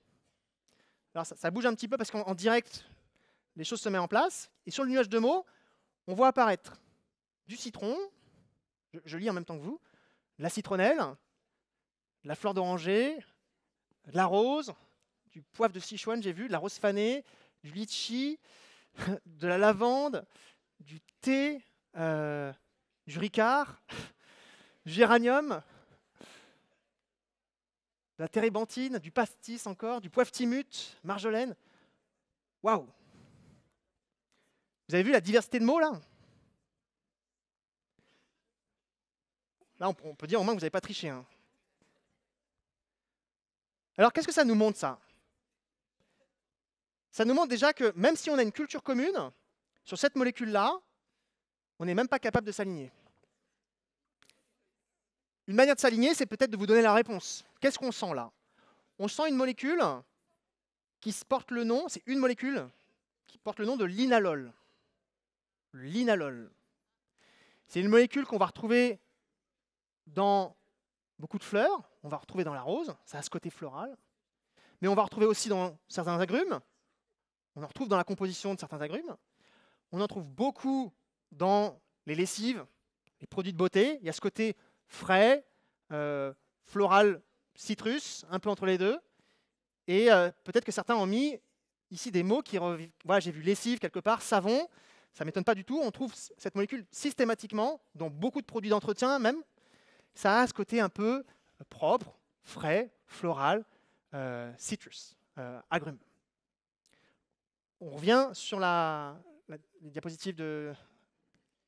Super. Donc, comment c'est possible? Comment on a autant de variétés? Parce que voilà, on a associé cette odeur-là à différents contextes, différents mots auxquels notre expérience nous a permis d'acquérir une mémoire. Mais chacun, on a une mémoire un peu différente. Et en fait, ce qui se passe, c'est que votre cerveau vous propose un peu un raccourci. Dans une orange, quand j'analyse une orange, un zeste d'orange par exemple, et que je fais ça par les super outils qu'on a aujourd'hui d'analyse chimique, on peut, sur une orange, juste un zeste d'orange, isoler au moins 50 composés volatiles. Et sur les 50, il y en a au moins une trentaine qui sont détectables par notre nez. J'en ai listé les principaux ici. Ici, c'est une étude qui a listé beaucoup d'une molécule qui s'appelle le limonène, linalol. Ah tiens, on retrouve notre linalol. Terpinéol, citral, éthylbutyrate, bon, ma petite note là d'ananas un petit peu, pinène, carienne, peu importe les noms. Donc ça, c'est ce qu'il y a vraiment dans une orange. Ces 30 composés ensemble, vous les percevez dans votre tête et vous avez fait une mémoire de l'orange. Puis un jour, vous avez donc associé ça dans votre cerveau. Dans votre cerveau, il y a une mémoire de l'orange qui s'est associée à ce mélange-là. Et puis un jour, on vous propose un vin blanc où on va retrouver peut-être un peu de limonène et un peu de citral. Ça a été déjà observé dans pas mal de vins blancs, Sauvignon typiquement, de Bordeaux, on va retrouver potentiellement un peu de limonène, un peu de citral. Et donc, dans votre cerveau, qu'est-ce qu'il apparaît? Il apparaît quelque chose comme ça. Hein? Ce n'est pas de l'orange que vous sentez, c'est quelque chose qui ressemble à l'orange, mais qu'on se permet de dire, c'est de l'orange. Comme on s'est permis tout à l'heure, dans le petit test de parfumerie, ici, de dire, ça sentait le citron, ça sentait la lavande, ça sentait la bergamote, mais cet objet-là, il n'existe pas dans la vraie vie. Le limonène citral, ce n'est pas un objet que vous avez déjà rencontré, mais ça ressemble à votre mémoire de l'orange, et alors du coup, vous généralisez à l'orange. Mais tous, on n'a pas senti la même orange que vous. Et moi, si j'ai pu être exposé, je sais pas, aux fleurs et moins aux agrumes, parce que je sais pas, je suis pas né en Corse, je suis pas né sous un clémentinier de Corse, et je n'ai pas cette odeur-là en moi, ben en fait, peut-être que j'ai associé ça à autre chose. Donc, c'est un vrai problème, c'est que quand on décrit l'aromatique d'un vin, on se permet de proposer un mot pour décrire cet arôme qui est une prise de risque, à la fois au niveau sémantique, à la fois au niveau génétique, sensoriel, qui fait qu'on potentiellement, il y a des personnes qui ne vont pas sentir comme nous. Donc attention à la description aromatique d'un vin, ça peut être intéressant pour vous, mais dès qu'on discute avec d'autres personnes, on s'expose à pas mal de petits écueils qui sont notre culture, notre génétique, notre manière de verbaliser les choses, qui peuvent créer des barrières et qui peuvent faire que finalement on ne parle pas la même langue. Dans l'idéal, il faudrait peut-être décrire les vins avec des termes de molécules. Dire qu'un vin sans le limonène, le linalol, c'est un peu triste quand même. Moi, ma pire dégustation que j'ai faite avec un expert, c'était avec un parfumeur qui m'a un jour fait ce travail-là de diagnostiquer les composés qu'il avait pu analyser dans le vin. Mais un vin qui sent le limonène, le linalol, le citral, les butyrate, il n'y a aucune poésie malheureusement. Donc là aussi, il faut qu'on trouve un moyen de s'accorder pour que cette molécule qu'on vient tous sentir ensemble, on l'appelle le linalol, mais qu'on l'appelle aussi d'un autre nom plus vernaculaire, pour être sûr qu'on comprenne tous et qu'on peut se faire comprendre des autres. C'est ça l'objectif, se faire comprendre des autres, de mettre en connexion nos mémoires. Alors, juste pour vous montrer comment notre cerveau, justement, tombe dans ce piège de vouloir généraliser quelque chose, je vais vous montrer une petite illusion d'optique. On sort du champ olfactif, mais vous allez voir que vous allez vite comprendre qu'est-ce que ça illustre. Voilà un personnage qui tourne sur elle-même. Je vais vous poser une question simple, c'est dans quel sens elle tourne? Elle tourne dans le sens horaire ou anti-horaire? Qui vote pour horaire? Okay. Qui vote pour anti-horaire? Là, il y a des gens qui ne sont pas d'accord. Alors attendez, je vous aide. Regardez bien l'image maintenant de gauche. J'ai rajouté un peu d'informations, j'ai souligné certains traits. Elle tourne dans quel sens celle-là? Elle tourne dans le sens anti-horaire. Donc au milieu, elle tourne dans quel sens? Ouais. Et là, maintenant à droite, elle tourne dans quel sens? Et donc au milieu, elle tourne dans quel sens? En fait, l'image du centre, c'est ce qu'on appelle une image bistable, c'est qu'elle peut tourner dans les deux sens en fonction de comment votre cerveau l'interprète. Et là, en fait, elle est bistable parce qu'il manque des informations pour vous permettre de l'interpréter correctement. Et donc, on peut l'interpréter de deux manières différentes. Ici, j'ai rajouté de l'information, j'ai souligné des traits, et là, vous ne vous trompez pas. Vous voyez ce qui se passe dans votre cerveau? C'est la même chose qu'avec mon exemple de l'orange. Ça, vous vous permettez de dire que ça tourne dans le sens horaire ou anti-horaire, alors qu'en fait, on ne sait pas. On ne peut pas savoir. Et ça, notre cerveau fait ce travail de reconstruction tout le temps pour nous aider à mieux interpréter le monde, mais aussi, parfois, nous, finalement, va au-delà de la réalité. Est-ce qu'on perçoit la réalité? Là, si quelqu'un m'a dit anti-horaire ou horaire, c'est au-delà de la réalité. Allez, j'arrête de torturer votre cerveau. Et vous l'aurez compris, cette reconstruction que fait le cerveau, elle se fait au quotidien quand l'information est parcellaire, parce qu'en fait, c'est ça, dans le vin ou dans d'autres produits qu'on goûte, l'information, elle n'est pas complète. Les arômes, il n'y a pas l'ensemble des arômes de l'orange qui sont là, il y a seulement quelques-uns. Et donc, j'essaie de généraliser, mais je prends un risque en prenant ça. Alors, le cerveau, parfois, il essaie d'utiliser les autres sens pour s'aider. Dans un vin, parfois, il y a des arômes qui évoquent la note de cerise. Ici, cette expérience, on va mettre l'arôme de cerise dans différents contextes, soit dans une eau sucrée, une eau neutre, une eau salée ou une eau umami. Et on demande une chose très simple aux personnes, on leur demande « Qu'est-ce que vous sentez ?» On a mis l'odeur de cerise assez faible pour qu'elle soit difficile à analyser comme ça. Donc la personne sent le verre, elle sent la cerise mais elle n'est pas sûre. Elle goûte, elle dit « Ah, c'est sucré. Tiens, ma première idée de l'odeur, c'était de la cerise. La cerise, dans mon imaginaire, c'est un objet sucré. Donc les saveurs sont cohérentes avec ce que j'ai senti au nez. Je propose cerise. » Là maintenant, je sens cette même odeur, mais cette fois-ci dans un contexte salé. Ah non, une cerise, ça n'a jamais été salé dans notre vie. Donc, si ça semble quelque chose qui est de la cerise mais qui est salé, ça ne peut pas être de la cerise. Donc, je ne vais pas dire cerise. Notre seuil de perception et de verbalisation, entre guillemets, va être fonction de la cohérence des éléments les uns avec les autres. Parce que le cerveau va reconstruire une information qui n'est pas nette, comme ma danseuse qui tourne, à travers les autres sens pour le reconstruire. Et ce travail de reconstruction, il est facile à mettre en évidence. Regardez juste cette image-là. Essayez de vous concentrer sur ce citron-là et d'imaginer l'odeur de ce citron. D'imaginer dans votre tête ce citron, vous l'avez en main, vous allez le râper, vous avez l'odeur de ce citron qui vient à vous. pendant que vous êtes en train d'imaginer cette odeur, qu'est-ce qui se passe dans votre bouche? Vous êtes en train de saliver. Curieux ça. Pourquoi on salive pendant qu'on regarde cette odeur? Parce qu'en fait, le cerveau a imaginé l'odeur de citron qui est associée à l'acidité, parce que dans l'environnement, le citron, c'est acide.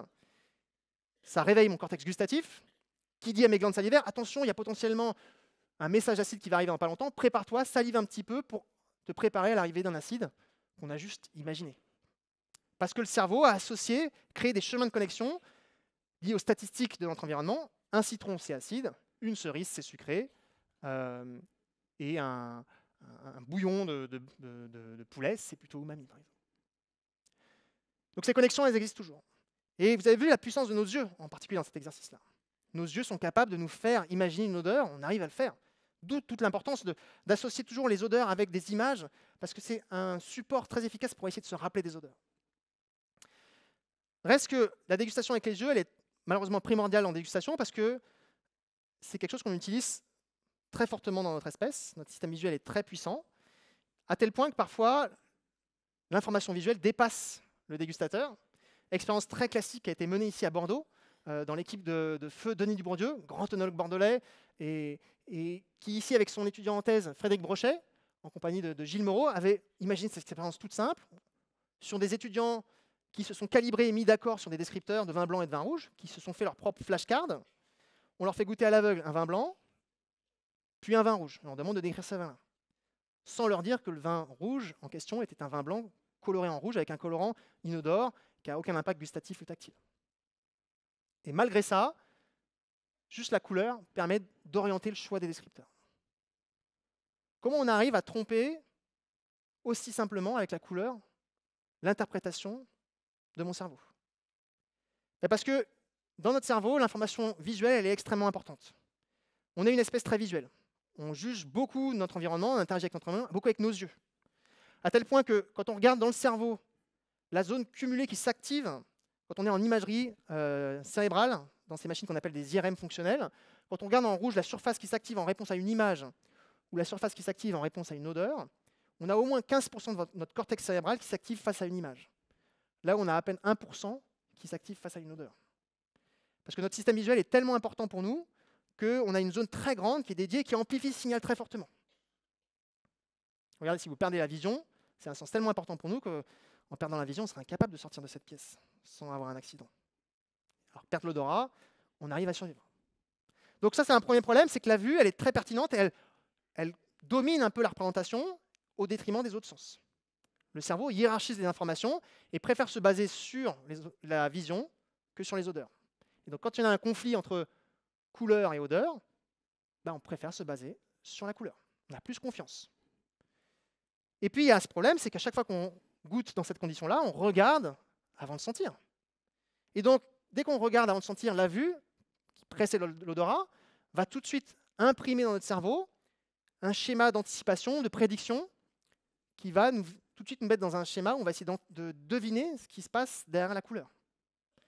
Et quand j'ai un verre de vin rouge, tout de suite, au moins j'essaie de me projeter vers ma mémoire des vins rouges et dans les arômes associés. Ou au moins j'essaye de me focaliser de manière attentive sur les arômes de vin rouge parce que je sais que les arômes de vin blanc ne sont pas pertinents et hop, je les mets sous le tapis. Donc la couleur, quelque part, nous empêche de penser. C'est pour ça que c'est intéressant de goûter en verre noir, par exemple. Toujours une expérience difficile parce que justement, on se supprime un sens sur lequel on base beaucoup notre réflexion.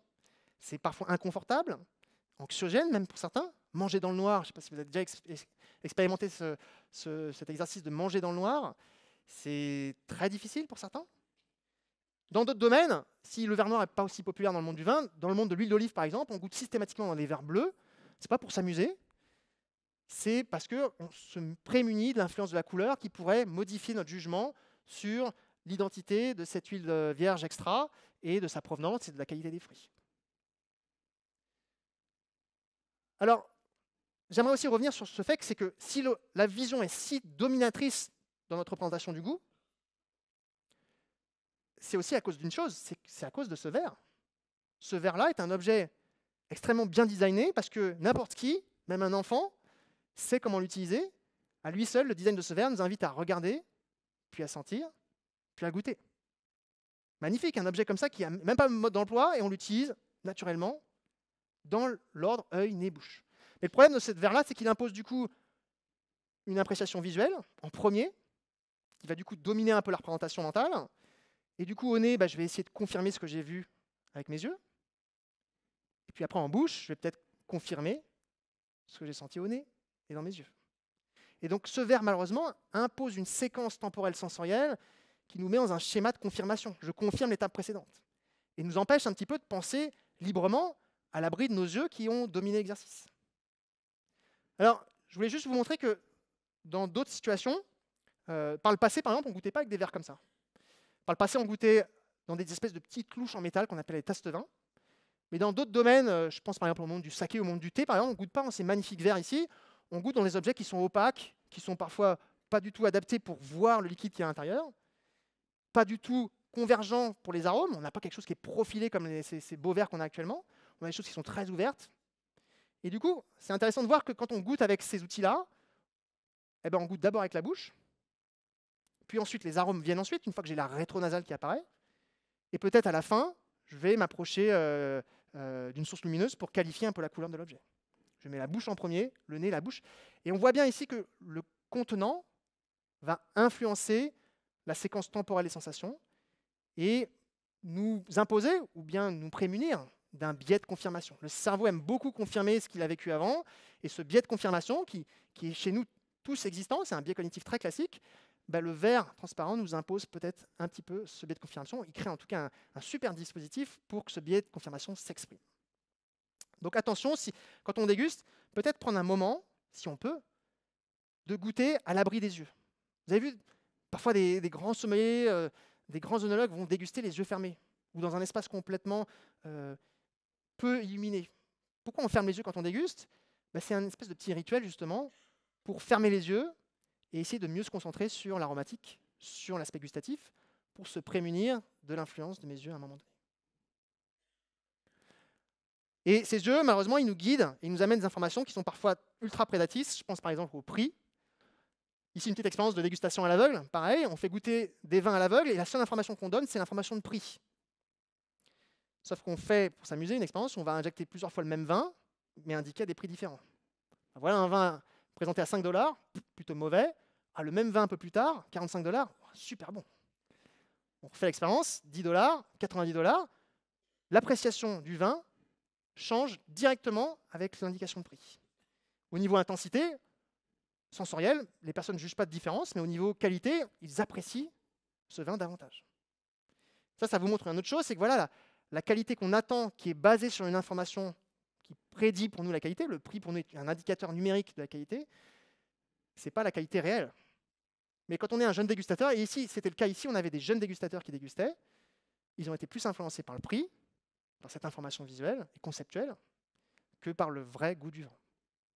Donc la dégustation à l'aveugle de la bouteille peut être intéressante pour goûter une fois, et peut-être 2 fois le vin, dans 2 contextes différents, et vous permettre de vraiment savoir qu'est-ce qu'il y a dans le vin, et de savoir qu'est-ce qu'on attend ensuite. Alors, dans ces histoires de qualité, on peut imaginer que c'est vraiment culturel. Qu'est-ce que j'aime pas, c'est la culture qui dit ça. Il y a aussi un peu d'inné dans tout ça. Une manière de s'en rendre compte, c'est de regarder un peu les visages de ces bébés. Ces bébés ici, on leur impose de goûter soit une solution sucrée, soit acide salamère.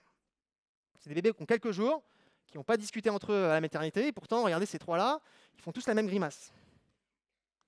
Qu'est-ce qu'ils font comme grimace ? Ils tirent la langue, ils ouvrent la bouche, ils veulent recracher un objet qui est amer, qui est associé à une toxicité. Et en fait, tous les mammifères font la même grimace. Vous faites ça à des rongeurs, à un singe, il va exprimer le même geste, le même réflexe. C'est un réflexe purement émotionnel, associé à une réponse précablée dans notre cerveau de rejet de l'amertume. Là, le sucré, qu'est-ce qu'ils font, ces enfants-là ?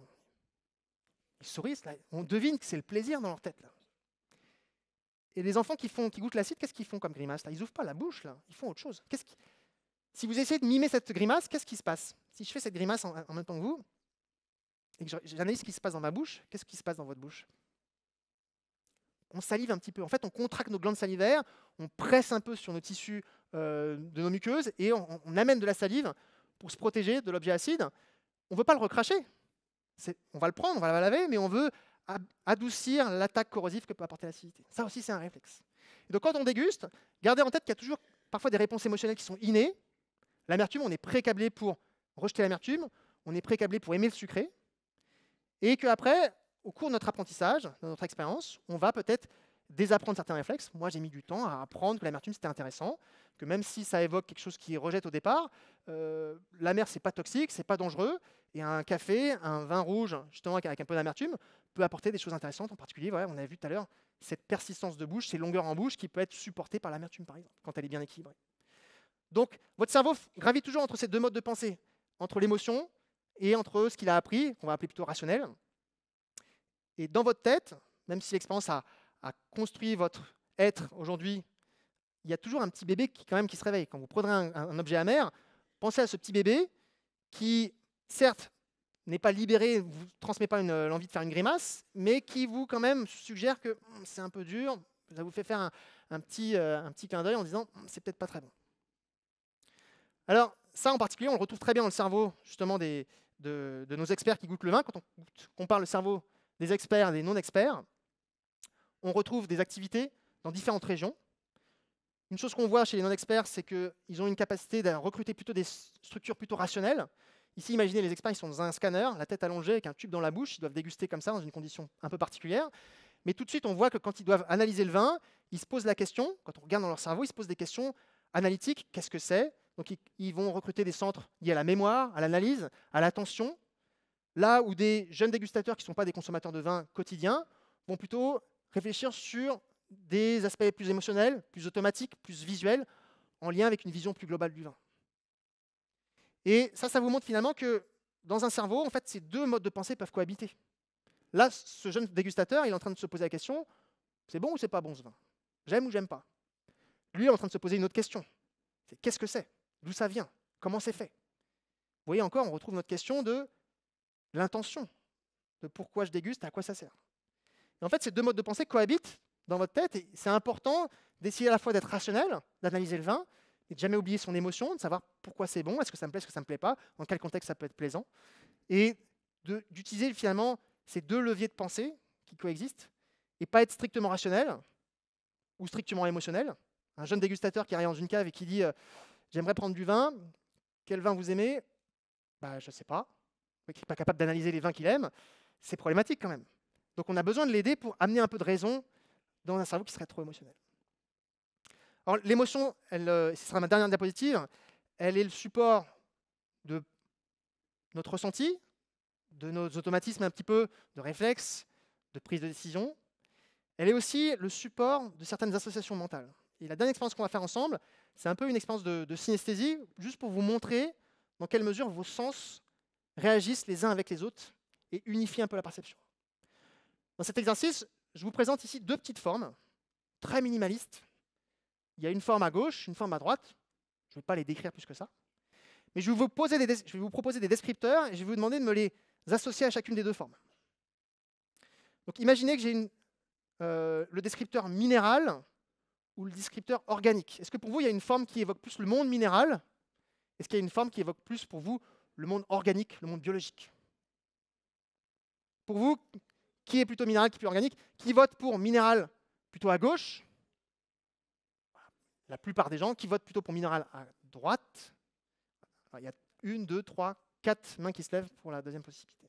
95% des personnes, classiquement, me disent c'est plutôt minéral à gauche, cette forme, c'est plutôt organique à droite. Pourtant, c'est la première fois que vous regardez cette forme. Passons à une autre question encore plus exotique.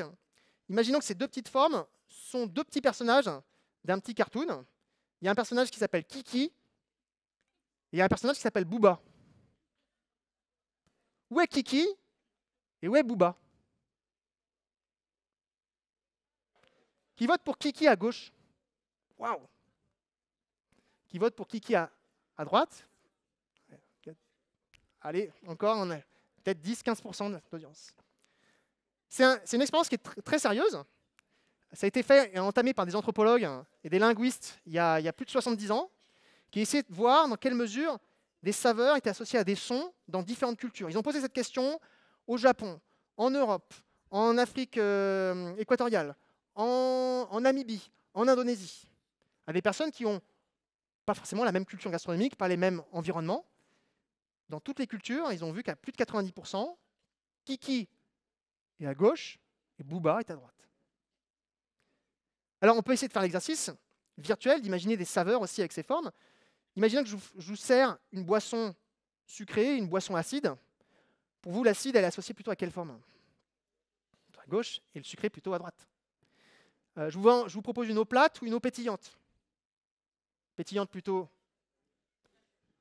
à droite, plutôt à gauche. On peut continuer.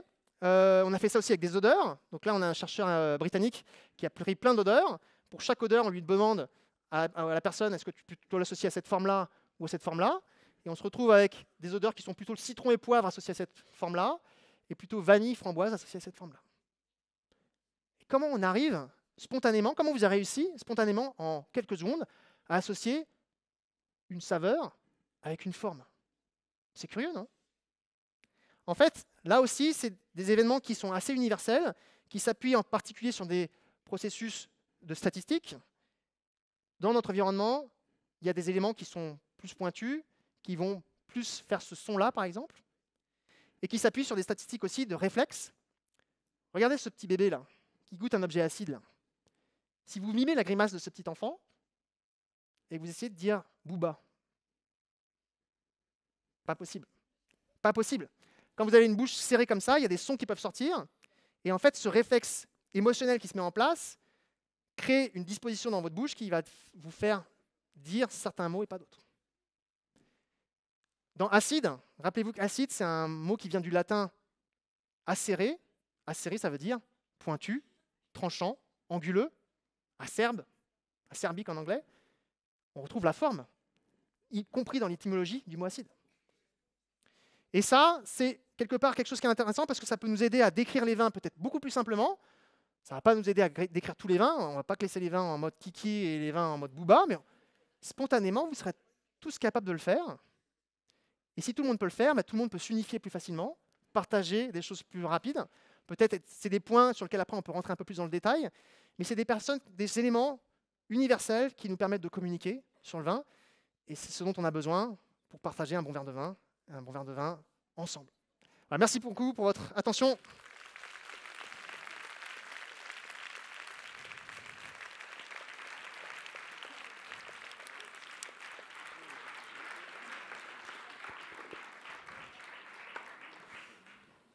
Et je vous remercie d'être resté jusqu'à la fin, parce que c'était un peu long. Mais je suis vraiment à toute votre disposition pour répondre à des questions. Voilà. Qui sont peut-être intimes. Alors, on a un micro-ballon qu'on va faire circuler, donc on va prendre quelques questions. Donc, je vous invite à parler proche du micro et à vous lancer le micro pour la question suivante.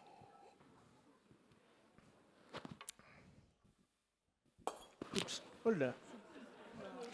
C'est pas un ballon, ça. Ah, pardon. Tout va bien? Tout va bien? Je vous écoute. Tout va bien déjà? Tout va bien. Okay. Donc bonjour, je m'appelle Juliette Thuez, je suis à l'ISVV et l'année dernière j'ai mené un projet dirigé par Sophie Tempère sur la perception du vin et on s'est axé sur les verres noirs et je voulais savoir si pour vous c'était un mode de dégustation optimal parce que vous en avez quand même parlé ce soir. Alors le verre noir pour moi c'est une manière intéressante de créer une disposition à l'abri de la vision. Pour aller dans ton sens, on observe une chose, c'est quand on ferme les yeux et qu'on met une personne dans un scanner et qu'on compare l'activité dans son cerveau quand elle a les yeux ouverts, les yeux fermés, on observe que quand tu fermes les yeux pendant quelques dizaines de secondes, voire plusieurs minutes, on voit que le cerveau accepte qu'il n'y ait plus d'informations visuelles et on voit les centres olfactifs et gustatifs qui remontent en activité. Dit autrement, le système visuel, en plus de dominer notre représentation, il inhibe en plus les autres sens. Et le fait de fermer les yeux ou de se mettre à l'abri de l'information visuelle te permet d'être plus libre pour penser et réfléchir sur l'information gustative et olfactive. Après, c'est intéressant du point de vue analytique, pour mieux déguster, mais c'est aussi une situation qui peut rendre les personnes un peu anxieuses, parce que si leur sens préféré n'est plus à votre disposition, ils sont un peu dans une situation un peu anxiogène, ils n'arrivent pas à prédire ce qui se passe, et ça peut créer un inconfort qui peut perturber la dégustation. Et donc nous, ce qu'on préfère utiliser, on a vu que le verre noir c'était intéressant, mais tout le monde ne réagit pas positivement à cette expérience-là. On préfère utiliser des bandeaux qui vous mâchent les yeux, sur que vous avez dans des longs courriers. Pourquoi? Parce qu'à tout moment, tu peux appuyer stop sur l'expérience et enlever le bandeau. Et ça rassure les personnes. Et une fois qu'ils mettent le bandeau, ils se disent « Ok, je le mets. Si ça ne me plaît pas, je l'enlève. » On leur dit bien. Et ensuite, ils se lancent plus facilement l'expérience. Le bandeau, il a un deuxième intérêt. C'est qu'en plus, quand le bandeau, je le place sur mes yeux, je ferme mes yeux, les gens qui me regardent disparaissent. Et donc, j'ai plus l'inhibition sociale qui va parfois m'inhiber dans ma verbalisation des mots. Moi, j'ose pas trop parler du vin parce que là, j'ai 200 personnes qui m'écoutent, j'ose pas trop le faire. Mais une fois que j'ai les yeux fermés, il n'y a plus personne qui me regarde. Et donc, les personnes se livrent beaucoup plus facilement, se livrent de manière peut-être plus intime, avec des référentiels plus personnels, des mémoires, des souvenirs, mais ils le font plus librement. Donc, voilà, c'est une des manières de voir comment peut-être on peut créer un contexte qui peut aider la personne à se connecter davantage à lui-même, à sa mémoire, et pas d'essayer de parler le même langage que les autres. Mais est-ce que vous ne trouvez pas qu'en occultant la vision, on perd une caractéristique du vin qui est essentielle? Bien sûr, mais après, tu peux la reproposer après. Il n'y a aucun problème. Et pour aller dans ton sens, c'est ce que je disais aussi avec l'histoire de la bouteille qu'on masque pas. Tu as la liberté de goûter le vin sans la couleur. Après, tu peux le rajouter cette information-là. Tu peux rajouter le prix après. Et en fait, tu vas goûter le vin 3 fois. Alors que si on te fait goûter le vin avec la bouteille, le prix et la couleur, et qu'après on te propose de le regoûter en verre noir, ça ne marche plus. Et donc tu regoutes le même vin 3 fois. Alors que dans l'autre sens, tu vois 3 facettes du vin différentes. Et donc ça, pour moi, ça étend ma capacité de lecture du vin, et ça me permet d'être plus libre sur ma manière d'interpréter les messages du vin.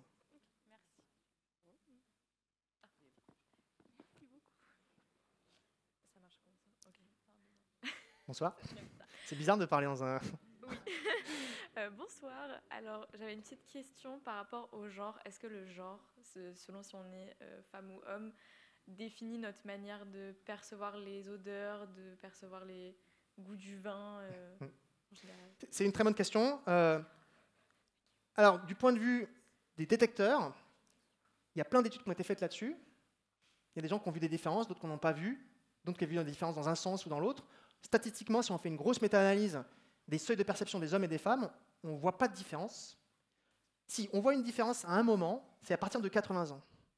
Parce qu'à partir de 80 ans, les hommes déclinent plus vite que les femmes, et du coup, les femmes sont supérieures aux hommes parce qu'en fait, elles sont en santé plus longtemps et en meilleure santé plus longtemps. Autre cas de figure chez les femmes, c'est pendant les premiers trimestres de grossesse, là où il y a un dopage hormonal, entre guillemets, un dopage qui est tout relatif, parce qu'au niveau hormonal, il y a des modifications de nos seuils de perception, qui fait qu'on a des perceptions olfactives avec des seuils plus bas, et donc on sent davantage de choses qu'une personne normale. On est hyperosmique.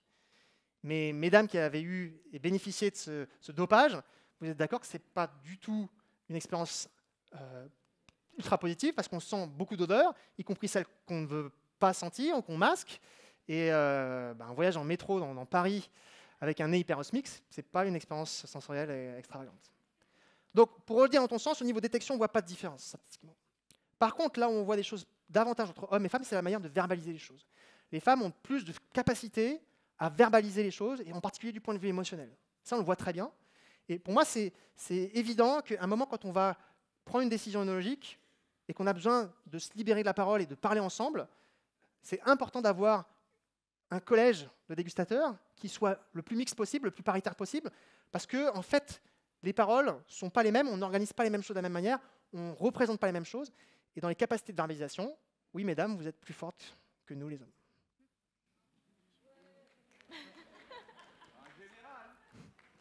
C'est de la moyenne. Oui, moi j'avais une question aussi, c'est par rapport aux les goûts qu'on n'aime pas. Est-ce que du coup c'est... Enfin, je ne sais pas si c'est vrai, mais on dit qu'en général, quand on n'aime pas quelque chose, on le ressent plus facilement. Et du coup, quand on fait une dégustation, on sent un vin. Est-ce que, du coup, les odeurs qu'on n'aime pas, on va les sentir plus facilement? Par exemple, la banane, moi, j'aime pas. Et je le sens assez bien, alors que c'est pas ce que je veux sentir, quoi. Okay. Alors, dans les seuils de perception en fonction de la valence, on ne voit pas vraiment d'association pure comme ça. Ce n'est pas toutes les odeurs mauvaises qui sont plus fortes. Et c'est certainement pas le cas parce que les odeurs qui sont mauvaises pour toi sont peut-être bonnes pour moi, donc on n'a pas cette prédisposition à plus sentir des mauvaises odeurs. Okay. Après, ce qui se passe, c'est que notre cerveau a une attention différente sur ces odeurs-là. Si une odeur est associée à une réaction émotionnelle qui est plutôt une aversion, tout de suite, ça va réveiller ton cerveau attentionnel pour induire une réaction, et ta réaction va être amplifiée. et tu vas te focaliser là-dessus, et dire « Oh là, il y a un danger, là, il faut vraiment pas que je sente ça », et tu ne fais plus que penser à la banane, et du coup, ça pollue ta représentation, parce qu'il n'y a plus que la banane que tu sens, et tout le reste devient invisible. Et donc là, c'est plus central, c'est plutôt dans la représentation, tu ne vois plus que le mal, et ici, c'est un autre biais cognitif, c'est qu'on a un biais pour les choses négatives. Si tu me dis un propos négatif ou un propos positif, je vais plus amplifier la zone négative, je vais amplifier ça. On n'aime pas perdre, par exemple, il y a plein de choses comme ça, qui fait qu'on amplifie ces choses qui sont plutôt négatives. Donc c'est plutôt dans la représentation. Juste pour aller dans un autre éclairage, c'est que parfois, une chose, on ne l'aime pas, et c'est parfois parce qu'elle sent trop fort. Je prends un exemple que vous connaissez, c'est l'arôme de coriandre fraîche. Qui c'est qui aime bien la coriandre fraîche ici? Qui c'est qui n'aime pas la coriandre fraîche? Alors, il s'avère que pour la coriandre fraîche, on a un lien direct entre seuil de détection et préférence. Les personnes qui n'aiment pas la coriandre fraîche ici ont probablement un capteur qui détecte ces composés qui sont en famille des aldéhydes, qui est très puissant. Vous êtes capable de sentir ces composés-là qu'on retrouve dans la coriandre fraîche, mais aussi dans une punaise écrasée, qui est très très faible. Et donc dès que vous le sentez hyper fort. Et les autres personnes, comme moi par exemple, moi je le sens un peu moins fort, et du coup, l'odeur est plus acceptable. Et en fait, ici, on voit vraiment un lien direct de probabilité, c'est que plus je le sens à faible concentration, donc plus je le sens fort à l'odeur normale, plus cette odeur-là va être repoussante. Et on le sait bien, une odeur, si elle est à faible concentration ou à trop forte concentration, même une odeur qu'on adore, je sais pas, imaginons que tu adores j'allais dire la banane, surtout pas, la fraise, à faible concentration, c'est fruité, à forte concentration, on a l'impression d'avoir un vernis qui est presque un solvant. Pour les odeurs, y compris la coriandre fraîche, cette molécule-là, toi, tu la sens beaucoup, et donc tu as l'impression d'avoir quelque chose qui est trop fort, et donc ça crée une aversion. Donc, statistiquement, les gens qui n'aiment pas la coriandre ont probablement un capteur de la coriandre qui est un peu plus développé. Mais attention, parfois, notre expérience peut faire que finalement, c'est quelque chose que je sens très fort, je l'apprécie, donc j'efface un peu ce réflexe inné de rejet des odeurs qui sont trop fortes. OK ?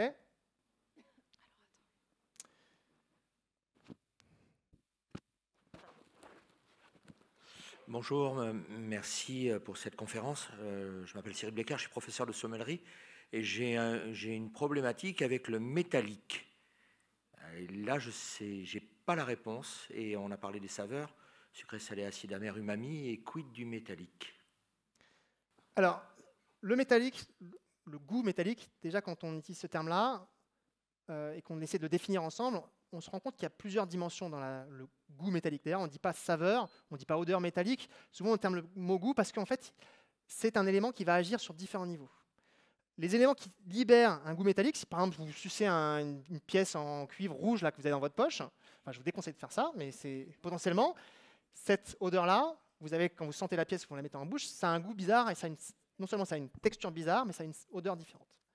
En fait, ce qu'on sait aujourd'hui, c'est que certains ions métalliques, citons le fer par exemple, Fe2+, quand il est en solution, et on en trouve pas mal dans le vin, en particulier dans les vins rouges, plus que dans les vins blancs, Fe2+, peut avoir des effets sur la structure de la salive et sur l'astringence.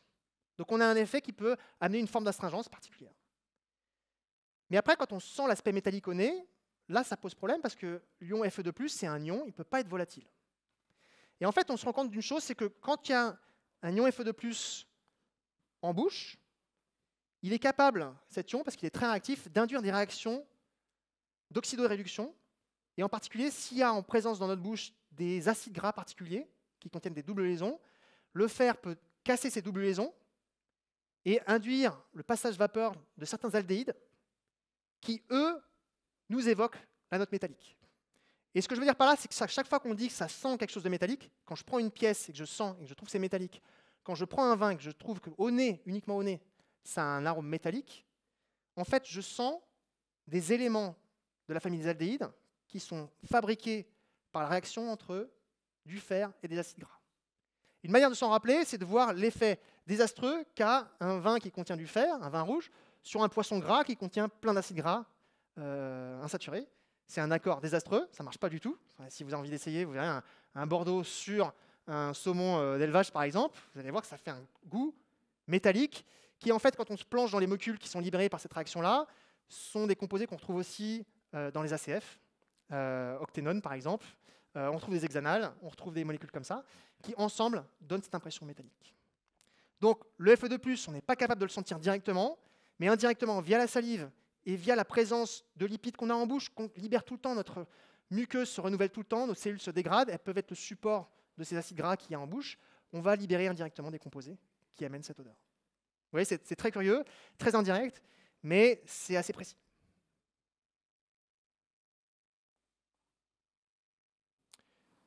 D'autres questions? On va commencer peut-être à avoir faim, hein, je ne sais pas. Il y a une question au premier rang ici. Oui, alors une dernière, je vous envoie le micro, il est ici.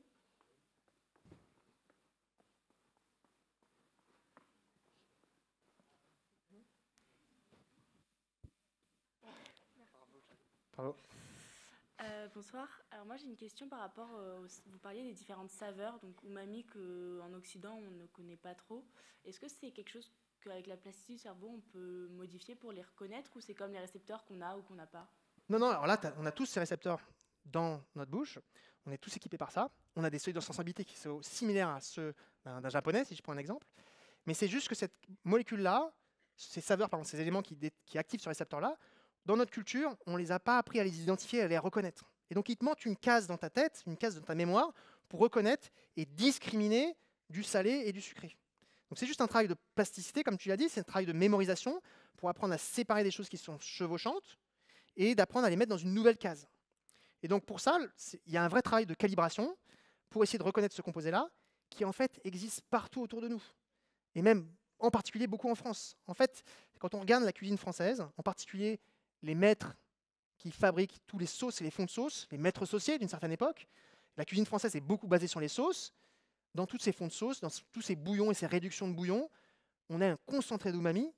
Et si on devait appeler un métier le maître umami, ce serait bien le maître saucier, qui typiquement crée des éléments qui sont extrêmement umami, qu'on va retrouver, on l'a dit par exemple, dans un vieux comté, par exemple. C'est des histoires de calibration.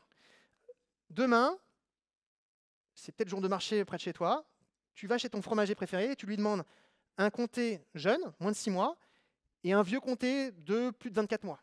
Ceux qui ont des petits cristaux blancs. Ces petits cristaux blancs qui ne sont pas des cristaux de sel. Si vous goûtez ces petits cristaux blancs, vous allez être très déçus, c'est ça complètement insipide. C'est des cristaux d'un acide aminé qui s'appelle la tyrosine, qui précipite sur lui-même quand elle est libérée. Et donc en fait, quand on a un vieux comté qui mature avec le temps, les protéines se cassent en petits morceaux, et libère en particulier un acide aminé qui s'appelle le glutamate, qu'on retrouve dans toutes les substances umami, qui est très présent dans le vieux comté et pas encore libéré dans un jeune comté. Demain, tu prends ces deux fromages-là, tu les goûtes, les deux ont le même niveau de sel, mais tu vas voir que le vieux comté, il a un côté salé beaucoup plus persistant, qui dure beaucoup en fin de bouche, qui occupe la fin de bouche. Même quand tu as avalé ton morceau, il est encore là, tu as l'impression, qui est plutôt plaisant. Ce n'est pas un salé qui est asséchant, au contraire, c'est quelque chose qui est très enveloppant, caressant et qui est très appétant. Tu as envie d'en prendre un autre morceau de ce vieux comté, alors que le jeune comté ne te donne pas super envie. Là, tu viens de mettre le doigt sur l'umami, qui est une substance qui est pré-câblée pour être aimée par notre corps. Et c'est pour ça qu'on va chercher cette nourriture dans pas mal d'éléments et qu'on trouve beaucoup dans la gastronomie. Sache aussi que c'est une saveur qu'on goûte beaucoup dans le lait maternel. Alors, on ne goûte pas tous les jours du lait maternel, mais dans le lait maternel, il y a du sucre, du gras et de l'umami. Donc, 3 choses qu'on aime beaucoup et qui sont vraiment importantes pour notre corps. Bon, si c'était la dernière question, je suis ravi d'avoir fait ça avec vous. C'était un plaisir.